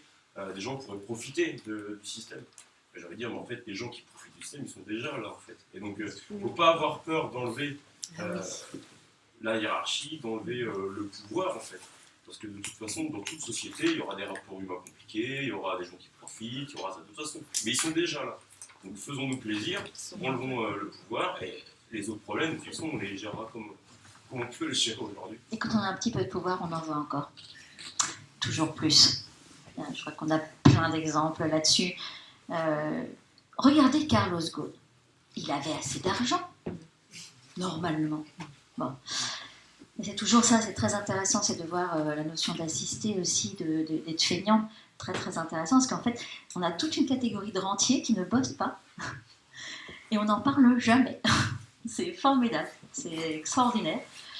Et on devrait parler aussi des retraites, des parachutes dorés, des retraites chapeaux, enfin de tout ça. Là, on est dans des catégories qui sont tellement énormes qu'en fait, ça dépasse l'entendement, et c'est très difficile pour les gens de se rendre compte vraiment des milliards qui circulent et qui sont captés. Il y en a qui croient encore au ruissellement, c'est terrible, mais c'est vrai. Peut-être qu'un jour, on arrivera à casser ce mythe, hein, voilà. Mais en tout cas, ce qui est très intéressant, c'est cette notion, effectivement, qu'on a avec le pouvoir. Et d'admettre qu'on est capable de s'attaquer et de réfléchir ensemble à des solutions, à des problèmes qui sont très importants. On n'est pas là juste pour décider de la couleur des pots de fleurs dans une rue, quoi. Ou comme à Caen, une consultation sur la place de la République pour savoir où on va poser le banc. Vous voyez ? Je pense qu'on vaut un petit peu mieux que ça.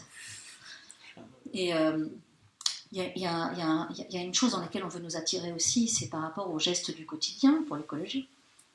Les petits gestes qui sauvent, hein, le tri des déchets, pisser sous la douche, tout ça, et en nous faisant croire que ça va suffire. Éteindre les appareils. Voilà. Non, je ne dis pas que c'est inutile. Non, mais je dis que c'est pas mal chacun de s'efforcer quand même de faire un petit effort quand même, vous voyez. Mais C'est- quand on mais- voit qu'il y a des quartiers entiers de Cherbourg qui restent allumés toute la nuit et toute Voilà, la journée après, pendant des jours. rien vous empêche, vous, si vous voulez, parce que c'est super facile, ça c'est pas forcément off, mais ça peut être dit, hein, c'est facile d'aller éteindre les lumières des magasins parce que c'est à l'extérieur, donc si vous voulez, on peut faire un petit cours collectif d'accord, sur je veux bien. comment on éteint les lumières extérieures des magasins. C'est que Ah oui. pour les enseignes. pas C'est pour les l'intérieur. enseignes, mais c'est pas pour l'intérieur, mais c'est déjà une première chose. Ça, c'est une chose. Sans compter ceux Mais là, je qui- parlais des petits gestes. Parce que ce qui est important, c'est de comprendre que on va nous focaliser, en tout cas, donner des consignes pour ces petits gestes du quotidien. Et soi-disant, une fois qu'on aura trié nos déchets, qu'on aura utilisé une gourde de plastique, on aura fait notre part. Bon, déjà, faire sa part, ça c'est le thème du colibri. C'est pas la vraie fin de la fable. Je ne sais pas si vous le connaissez, mais Pierre Rabhi il dit faut chacun faire sa part parce que le colibri c'est ce qu'il aurait répondu face à le fait d'éteindre un incendie avec son petit bec rikiki, faire des allers-retours, etc. pour éteindre l'incendie. Puis les autres animaux, soi-disant, ne se préoccupent pas de l'incendie, il est tout seul et il répond au phacochère ou à je ne sais pas quoi oui, mais moi au moins je fais ma part. Bon, alors, ce que dit pas l'histoire, c'est qu'à la fin, le petit colibri qui a fait tous ses allers-retours, il meurt, quoi. Hein, il meurt de fatigue, parce qu'il s'est épuisé tout seul, déjà, qu'il n'a pas éteint l'incendie, alors que le phacochère de la fable, lui, il a envie de buter ceux qui ont mis l'incendie, ceux qui ont allumé l'incendie. Vous voyez ? Et bien, ça m'intéresse. Comme réflexion. C'est-à-dire que je n'ai pas... Pardon ? C'est en off ou pas? Non, c'est pas en off. J'ai pas envie qu'on s'épuise individuellement à faire des choses qui ne serviront collectivement à rien. J'aimerais que nos capacités, notre force de réflexion, notre force tout court, soient mises dans des actes pour éteindre, pour supprimer la pollution, en tout cas pour nommer et faire que s'arrêtent les entreprises ou les industries qui polluent, vous voyez ? Je trouve ça plus efficace. Il n'empêche que le faire sa part, j'y ai même cru tout moi-même, hein. Je pense qu'il faut dépasser ce stade-là, mais qu'on nous ramène sans arrêt à cet argument pour qu'on ait bonne conscience. Oui. Parmi les industries, vous pensez à Orano peut-être? Ah, mais il y en a plein. Et qui se reconnaîtront. Moi, je crois qu'on a 70 entreprises qui polluent. Jusqu'à une centaine. Une centaine d'industries qui polluent 90% de la planète. Alors, il y a tout ce qui est Total, tout ce qui traite des hydrocarbures. Vous avez les entreprises minières. Oui, mais je parlais du nucléaire. Hein, oui, mais moi, je parlais. Le nucléaire, évidemment. Vous ne pouvez pas faire l'impasse sur ce sujet-là à Cherbourg. Ah bah, j'ai jamais fait l'impasse. Hein. J'avais le t-shirt contre l'EPR pendant des années. J'ai fait les courses dans Cherbourg à pied avec l'équipe contre l'EPR. Je pense que j'y suis allée suffisamment contre l'EPR. C'est ma première. C'est largement pas fini. Et je pense que ça sera. C'était ma première lutte quand j'étais dans le berceau contre les centrales nucléaires de la vallée de la Loire. Vous voyez, c'est quelque chose qui est génétique. Le problème par rapport au nucléaire, c'est qu'on a beaucoup d'écolos aujourd'hui qui sont pour le nucléaire.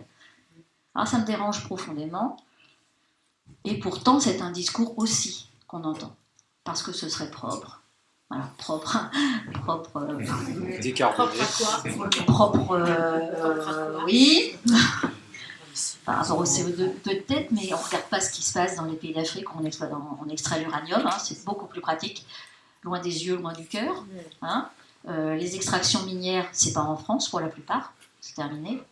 Donc l'exploitation des gamins dans les mines, les pollutions, tous les morts liés aux exploitations minières, c'est très loin de chez nous, c'est pratique. Comme ça, on voit rien. Et on peut faire l'impasse et continuer à avoir bonne conscience aussi. Ça, c'est dramatique. Mais la pollution, elle est partout.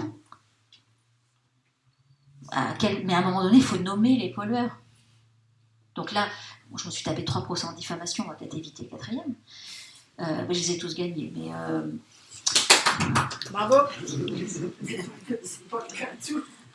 Non, mais ça coûte cher. C'est pas juste c'est pas le problème des avocats, c'est le problème de santé physique. ça épuise un petit peu et j'ai pas envie que ça continue, alors on va dire en off, mais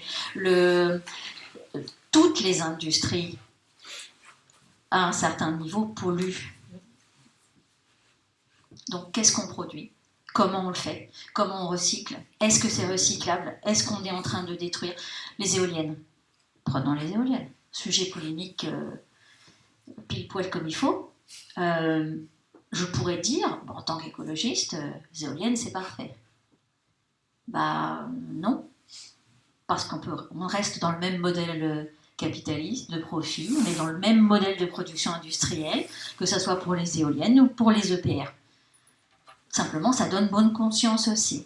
Mais qu'est-ce qu'on fait quand les pales, on va enterrer les pales dans le sol quand elles ne fonctionneront plus? On a joué aux apprentis sorciers avec les énergies éoliennes.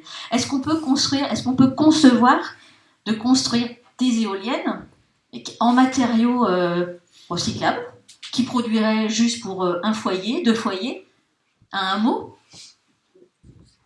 Et on dit merde au modèle industriel, et on arrête de transporter avec les lignes très haute tension de je sais pas où, de Flamanville jusque dans le Maine, etc. C'est ça en fait la réflexion qu'il faut avoir. C'est comment on organise localement la production d'énergie, pour faire quoi avec? Est-ce qu'on en a besoin autant? Est-ce que ça reste local? Et avec quels matériaux on réalise ces outils de production d'électricité? Je ne propose pas de revenir à la bougie. C'est sympa la bougie aussi d'ailleurs, mais je n'ai pas proposé ça. Mais je demande à réfléchir sur le modèle économique de fabrication de l'énergie.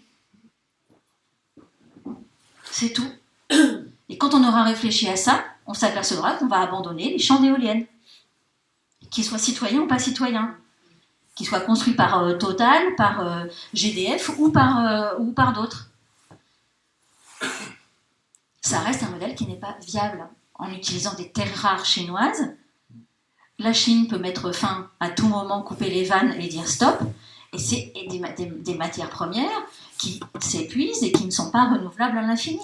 Donc à quoi ça sert de construire un modèle, de nous vanter les mérites d'un modèle économique qu'on sait ne pas être viable? Comme les écrans. Moi, quand je vois la publicité, si vous voulez, quand on me propose comme modèle pour les prochaines années, on me montre des fois... alors j'avais vu un jour, c'était formidable, c'était un supermarché avec des écrans partout, immenses, comme ça, sur tous les murs, pour pouvoir appuyer sur un bouton, pour savoir qu'est-ce qu'on prend comme sorte de lait ou de yaourt, etc. Et le supermarché était que rempli d'écrans. Et moi, je voyais ça et j'étais terrorisée. J'imaginais la quantité de matières premières et de terres rares qu'il fallait pour chaque écran. Je me décomposais, vous voyez? C'est comme quand on regarde un feu d'artifice et qu'on connaît le prix de chaque minute de feu d'artifice, vous voyez? Vous vous décomposez. Parce que vous dites, putain, on est arrivé à 20 000 euros, là. Ça fait 8 minutes, vous voyez? Tout le monde s'extasie, mais ça fait 20 000 euros, quand même. Et puis, c'est évidemment, ça c'est petit joueur, 20 000 euros c'est pour le petit village, mais après, à Sydney, c'était plusieurs millions, alors que le pays brûlait. Est-ce que ça reste une aberration? Est-ce qu'on considère que c'est une aberration? Ou on s'organise différemment? Voilà, tout qui est passé. Moi, je suis obligée de vous laisser. Je vous laisse ça, c'est juste des trucs que j'écris. Après, vous voyez, c'est là. Merci beaucoup.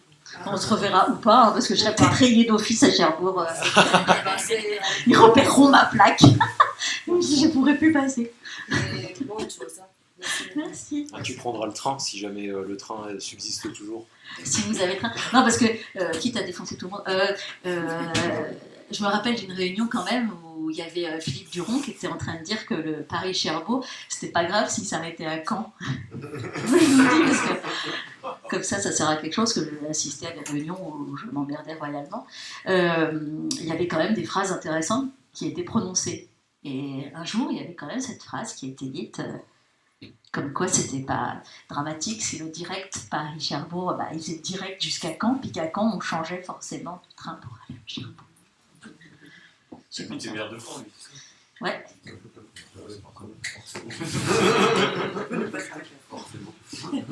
C'est beau la solidarité régionale, mais c'est que sur le papier.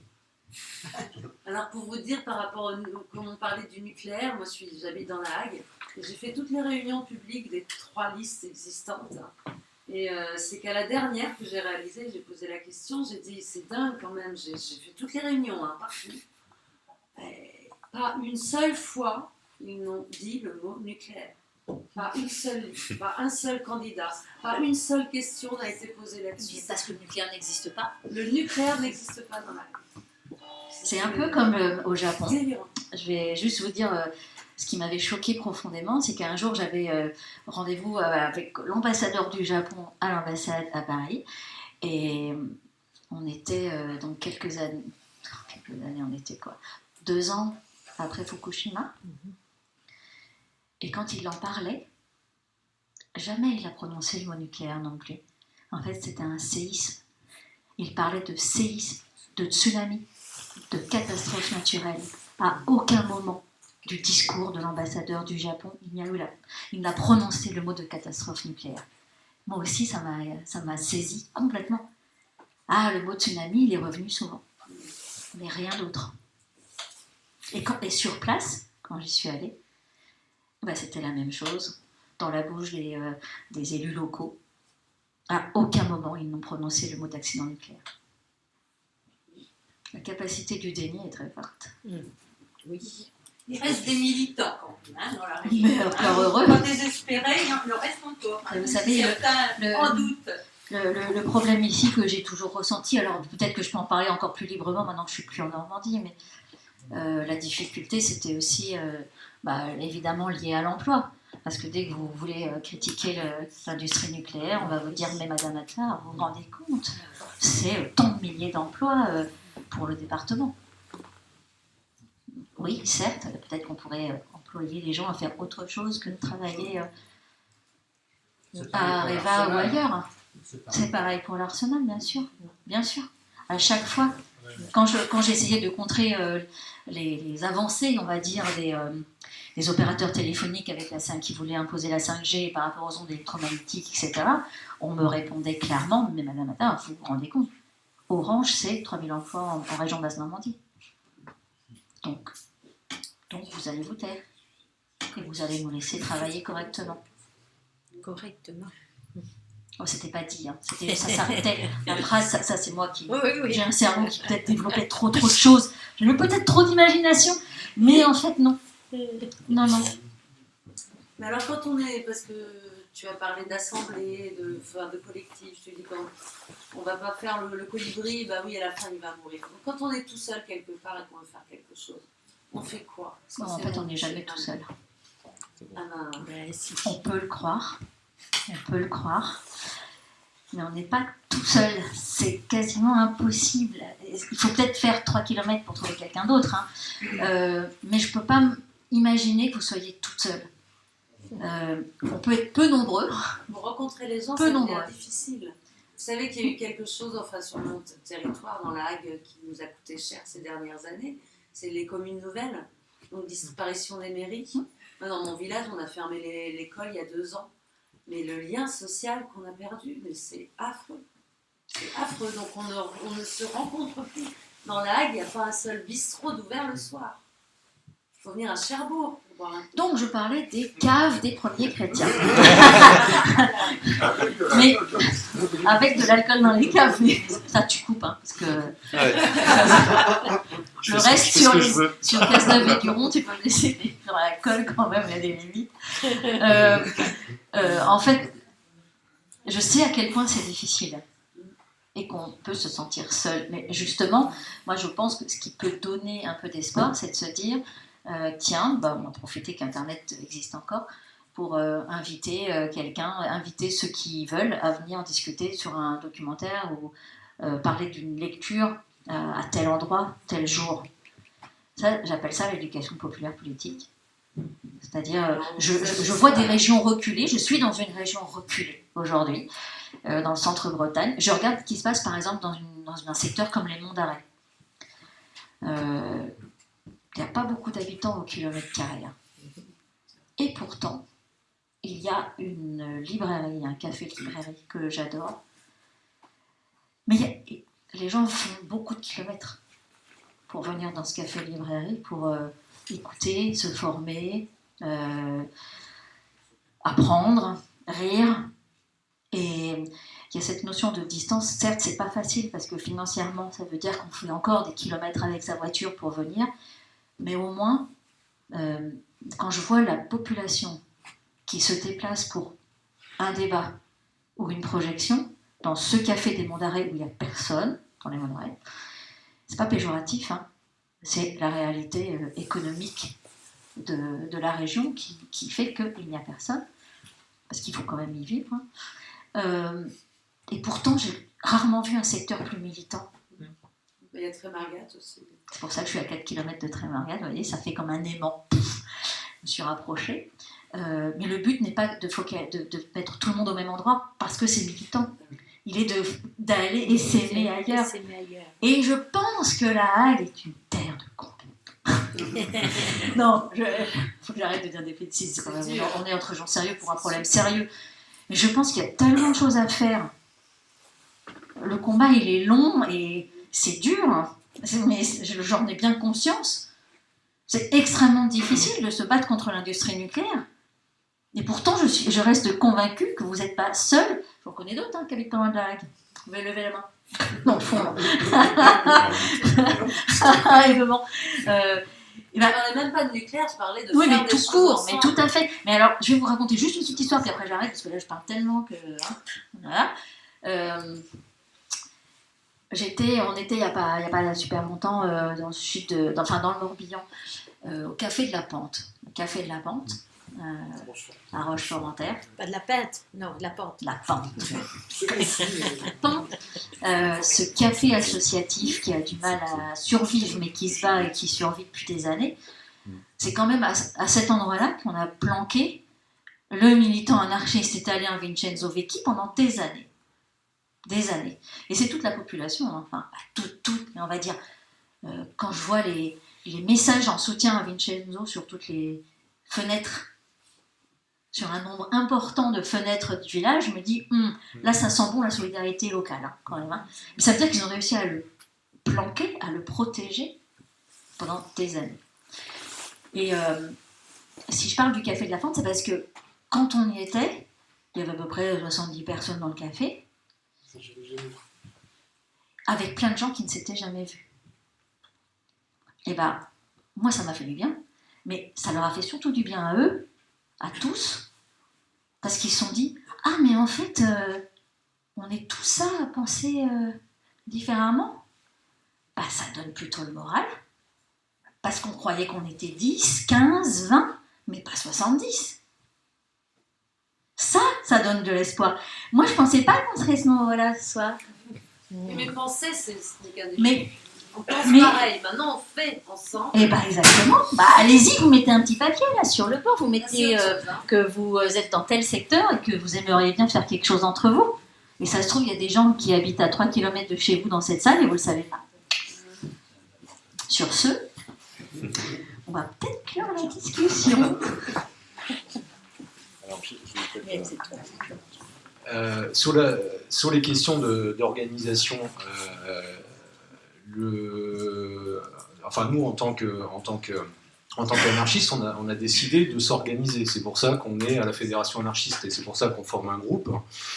Et c'est une manière de s'organiser qui est pas on n'est pas une élite éclairée qui allons dire au monde comment voilà. Mais par contre, c'est un outil qui nous permet déjà de propager nos idées par le journal, par la radio qu'on a, par tout ça, mais c'est aussi d'avoir un débat en fait avec des gens qui sont censés être en accord, tous d'accord, alors qu'on n'est pas tous d'accord. Donc c'est bien que il y a du débat parce qu'il n'y a pas de dogme, hein. Il n'y a pas la Bible anarchiste qui dit que verset 1 faut faire ci, verset 2 faut faire ça. Il n'y a pas le petit livre noir. Voilà, donc du coup, c'est une pensée qui est en perpétuelle mutation, parce que la société change, parce que les gens changent. Je veux dire, il y a des anarchistes au début du siècle, ils étaient antisémites, hein, ou à la fin du siècle dernier, ils étaient antisémites. Donc, encore heureux qu'aujourd'hui, on lutte contre l'antisémitisme. Voilà, exactement. Il y avait pas mal de... Parce que le patriarcat était quelque chose d'inné, et même s'il découvrait une pensée et qu'il ils avaient une pensée vraiment très intéressante, il y avait plein de choses qui étaient pas du tout touchées, quoi. Il y avait des gros manquements, parce qu'ils se posaient pas la question, parce que ça faisait partie, ils se disaient non mais on va combattre politiquement, donc voilà, c'est un truc de sérieux, c'est un truc de mec, c'est voilà, oui effectivement les gens qui touchent à l'argent, tout ça, c'est voilà. Donc en fait il y avait ce qu'était la société de l'époque, hein. La société était antisémite très largement, donc voilà, les penseurs en étaient touchés également, quoi. Et effectivement le sexisme ou la misogynie, tout ça c'était quelque chose. Donc tout ça, ça évolue, heureusement. Sinon, ça voudrait dire que moi, je ne serais pas anarchiste si ça n'avait pas évolué. Mais en termes d'organisation, donc on forme aussi, on est souvent dans des syndicats, parce que c'est une forme de lutte qui nous intéresse, puisqu'elle est beaucoup plus horizontale que la politique en soi. Alors ça peut être à travers la CNT qu'on a montée dans la Manche récemment, il y a moins d'un an, en fait, au mois d'avril de l'année dernière, mais aussi dans d'autres syndicats. Et moi, ce que je déplore, c'est que les gens, ils ont l'envie de faire quelque chose, de s'organiser ensemble, de débattre et de co-construire. Mais ça ne demande pas de rester chez soi ou de venir une fois à une réunion comme ça. Ça demande beaucoup plus d'investissement personnel, d'avoir une vraie envie et puis de débattre et puis de se confronter, des fois de dire là on n'est pas d'accord, alors comment est-ce qu'on résout notre désaccord? On n'est pas d'accord là-dessus. Moi j'estime que gagner de l'argent c'est bien.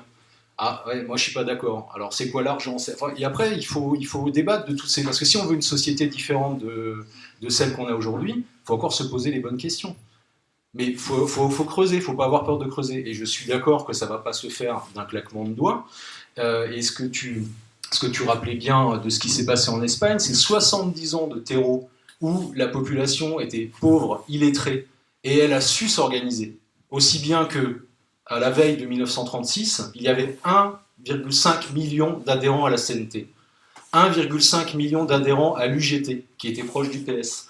Donc il y avait un syndicat anarcho-syndicaliste de 1,5 million de personnes en Espagne. Donc c'est pas venu comme ça, c'est pas venu, les gens ils n'ont pas adhéré en 1936 du jour au lendemain. Il y a eu des discussions, il y a eu la formation, il y avait effectivement de l'éducation populaire, les gens voulaient s'instruire, voulaient lire, donc il fallait qu'ils apprennent à lire. Et donc tout ça, les gens coopéraient, c'est-à-dire qu'en fait, il n'y a pas eu d'école, c'est pas l'État qui a décidé, on va former toute cette bonne population, donc les paysans, les ouvriers, à se former, à réfléchir, à tout ça. C'est par eux-mêmes qu'ils l'ont fait, uniquement par eux-mêmes. Il n'y avait pas quelqu'un qui donnait les ordres. Non, ils décidaient eux-mêmes. Donc pourquoi est-ce que nous on n'est pas capable au XXIe siècle? Avec toutes les connaissances qu'on a, avec tous les moyens technologiques qu'on a de communication, et même s'il fallait s'en passer, voyons-nous comme aujourd'hui. Voilà, il faut se rencontrer, il faut discuter, il faut débattre. Il ne faut pas avoir peur de se dire, il y a un moment, il faut, si on veut aller de l'avant et si on veut changer la société, c'est pas par le vote. Ça, évidemment, les anarchistes en sont persuadés. Mais par contre, demain, il y a une élection locale. Mais c'est pas pour autant, c'est pas parce que moi je vais pas aller voter que je m'intéresse pas à ce qui se passe dans la cité, que je m'intéresse pas et que j'essaye pas de faire avancer des thématiques politiques, y compris par ce lieu-là. C'est pas pour rien qu'on l'a implanté, qu'il est en plein centre-ville et tout ça, parce que c'est un outil qui est important pour que les gens se rencontrent, que les gens débattent, mais après ça n'empêche pas qu'on ne reste pas confinés entre nous, c'est-à-dire qu'on va aussi voir des réunions ailleurs, voir aussi comment ça se passe chez les autres, pour amener du grain à moudre, et après peut-être faire des rencontres en se disant « Ah bah oui, c'est intéressant, j'aimerais bien travailler avec toi sur tel sujet, sur telle chose », et c'est comme ça la coopération. C'est comme ça que ça fonctionne, c'est le modèle qu'on attend, le fédéralisme et la coopération entre les gens. Et quand on parlait de l'idée qu'il y aurait des profiteurs ou pas des profiteurs, c'est pas qu'une question de profiteurs ou pas de profiteurs, il y a aussi des gens qui ont des capacités réduites, ne serait-ce que parfois parce qu'ils sont handicapés, tout ça. Ces gens-là, on va les laisser sur le bord du chemin? Non. Ces gens-là, ils font partie de la société, donc comment est-ce qu'on y réfléchit à les intégrer? C'est-à-dire, ils vont peut-être pas pouvoir travailler comme on l'entend. Et encore, est-ce que demain on travaillera encore? Moi, j'y crois pas au travail, en fait. Le travail, c'est ce qu'on nous impose. Trait pallium, on nous torture au travail. Mais avoir une activité, il y a plein de gens qui n'ont pas de travail, qui ont une activité. Les gens qui sont à la retraite, ils n'ont pas d'activité? Bien sûr que si. Je crois qu'au contraire, ils ont presque plus d'activités que quand ils travaillaient. Donc c'est bien que le travail empêche d'avoir des activités. Donc il y a plein de choses, plein de questions à se poser, et je pense que c'est par l'organisation, par la base, qu'il faut que ça passe. Ça c'est hyper important. Donc ça peut être par des associations, ça peut être par des syndicats, mais quand je vois le peu de gens qui sont syndiqués en France, comment voulez-vous avoir un poids dans les décisions et dans un moment pour dire stop et s'auto-organiser et se dire, parce que si on fait le colibri et chacun effectivement tire son petit boulet dans son coin, ça sert à rien. Il faut coopérer et avoir des mouvements de masse comme ça s'est toujours fait. Mais je crois aussi que la révolution, ça ne sera pas le grand soir. Il n'y aura jamais de grand soir et j'espère qu'il n'y en aura pas. Parce que moi, ce que je veux, c'est une révolution graduelle, c'est-à-dire continuelle et en perpétuelle évolution pour arriver à quelque chose qui ne sera pas satisfaisant, point. Non, ça ne sera jamais satisfaisant. On aura toujours d'autres problématiques environnementales, techniques. On va réinventer des choses. On ne va pas s'arrêter maintenant. La technologie, elle est faite. On n'y touche plus parce que c'est polluant. Non, on va continuer à développer des idées. On va continuer à développer des savoirs. Donc, on va être tout le temps en perpétuelle évolution. On ne s'arrête pas du jour au lendemain pour dire, ouais, le retour à la bougie, c'est souvent ce qu'on nous oppose, en disant, mais oui, mais vous voulez pas d'État, vous voulez pas travailler, vous voulez pas machin. Ah oui, bah, c'est pas ça, c'est caricatural, quoi. Et évidemment, les gens qui prônent l'écologie, ils sont pas pour le retour à la bougie, quoi. Il y en a peut-être, hein, mais bon, j'y crois pas, enfin, j'y crois qu'à moitié. Et après, il faut se poser aussi la question de comment nous on vit, donc avec notre manière à l'occidental, et comment le reste du monde vit. Et on ne peut pas non plus voir cette lutte-là de changement de société en pensant uniquement à nous. Si on pense qu'à nous, eh ben déjà, c'est sûr que ça changera rien. On ne changera pas. Donc il faut penser aussi aux autres populations. Comment on coopère avec les autres. Les anarchistes ont toujours été internationalistes, comme ça a pu être le cas dans d'autres familles du socialisme, mais on a des vraies relations avec des gens qui ne parlent pas la même langue que nous, qui n'ont pas la même culture que nous, et qui voilà quoi. Et donc on discute avec eux, ils ont aussi leur propre réalité, et c'est très enrichissant de savoir comment ça se passe en Inde, voilà, dans des pays qui, moi j'ai jamais été en Inde, il y a des anarcho-syndicalistes en Inde, des femmes notamment. Des femmes qui se battent pour avoir le droit de travailler, pour avoir le droit à la dignité, pour avoir le droit de ne pas être obligé de faire ce que dit son mari. Enfin voilà, il faut quand même s'imaginer ça. Alors en Inde, ils sont capables de le faire, et nous en France, où on est censé quand même avoir pas mal de liberté, et encore quelques possibilités de pouvoir effectivement s'organiser, parce que pour l'instant les associations ne sont pas interdites, même si les rassemblements de plus de 100 personnes le sont. Donc pour la manif du 31 mars, ça va être compliqué, je pense. Mais voilà, mais faut vraiment prendre conscience qu'à un moment, il faut que les gens, c'est pas parce qu'on n'est pas d'accord qu'on peut pas construire ensemble. Moi, c'est aussi simple que ça. Et même, je vous dis, dans les mêmes organisations, on n'est pas toujours d'accord. Et donc, mais le temps qu'il y a du débat, du respect, et qu'en fait, les gens voient quand même qu'ils veulent quelque chose de mieux, et ben c'est comme ça qu'on arrivera à construire un monde meilleur, je pense. Sinon, je ne serais pas là. Et sinon, ça ferait pas que 20 ans que je suis militant. Et si je me lève le matin, comme tu disais, c'est parce que j'y crois encore. J'y crois encore, j'y crois pas pour moi ou pour que les autres, j'y crois et je me battrai même si je le vois jamais. Même si je vois ça pas de mon vivant, ça m'intéresse, je m'en fous. Et j'ai pas envie de laisser une trace impérissable dans le monde non plus. Peu importe, j'ai pas envie juste de faire ma part. J'ai juste envie de me dire que tout ce qui me choque et toute la société telle qu'elle est ne me convient pas. Donc qu'est-ce que je fais tous les jours pour la changer ? C'est ma question du matin, c'est ça. Et le temps que ça m'animera, je le ferai. Et voilà, c'est comme ça. On dit qu'il ne faut pas faire de bruit dans la rue, etc.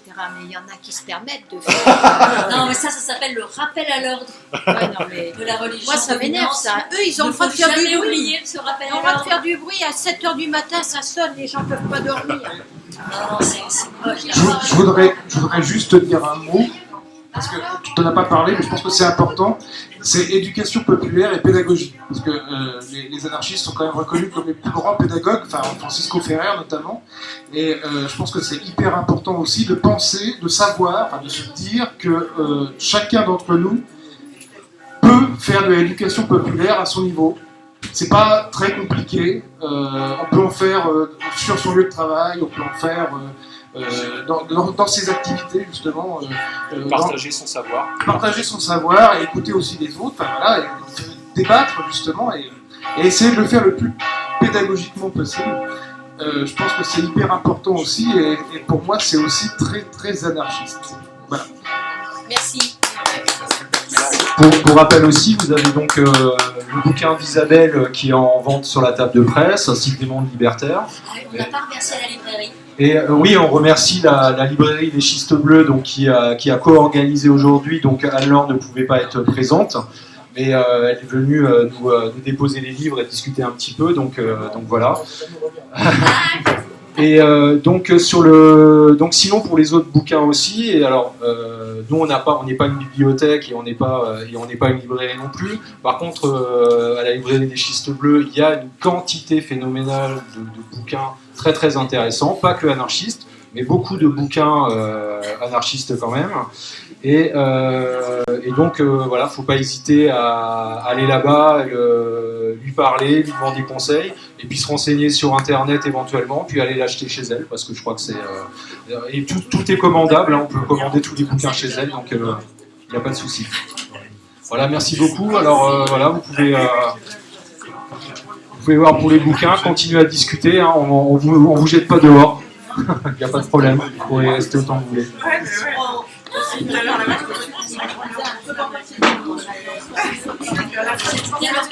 Oui, c'est fermé.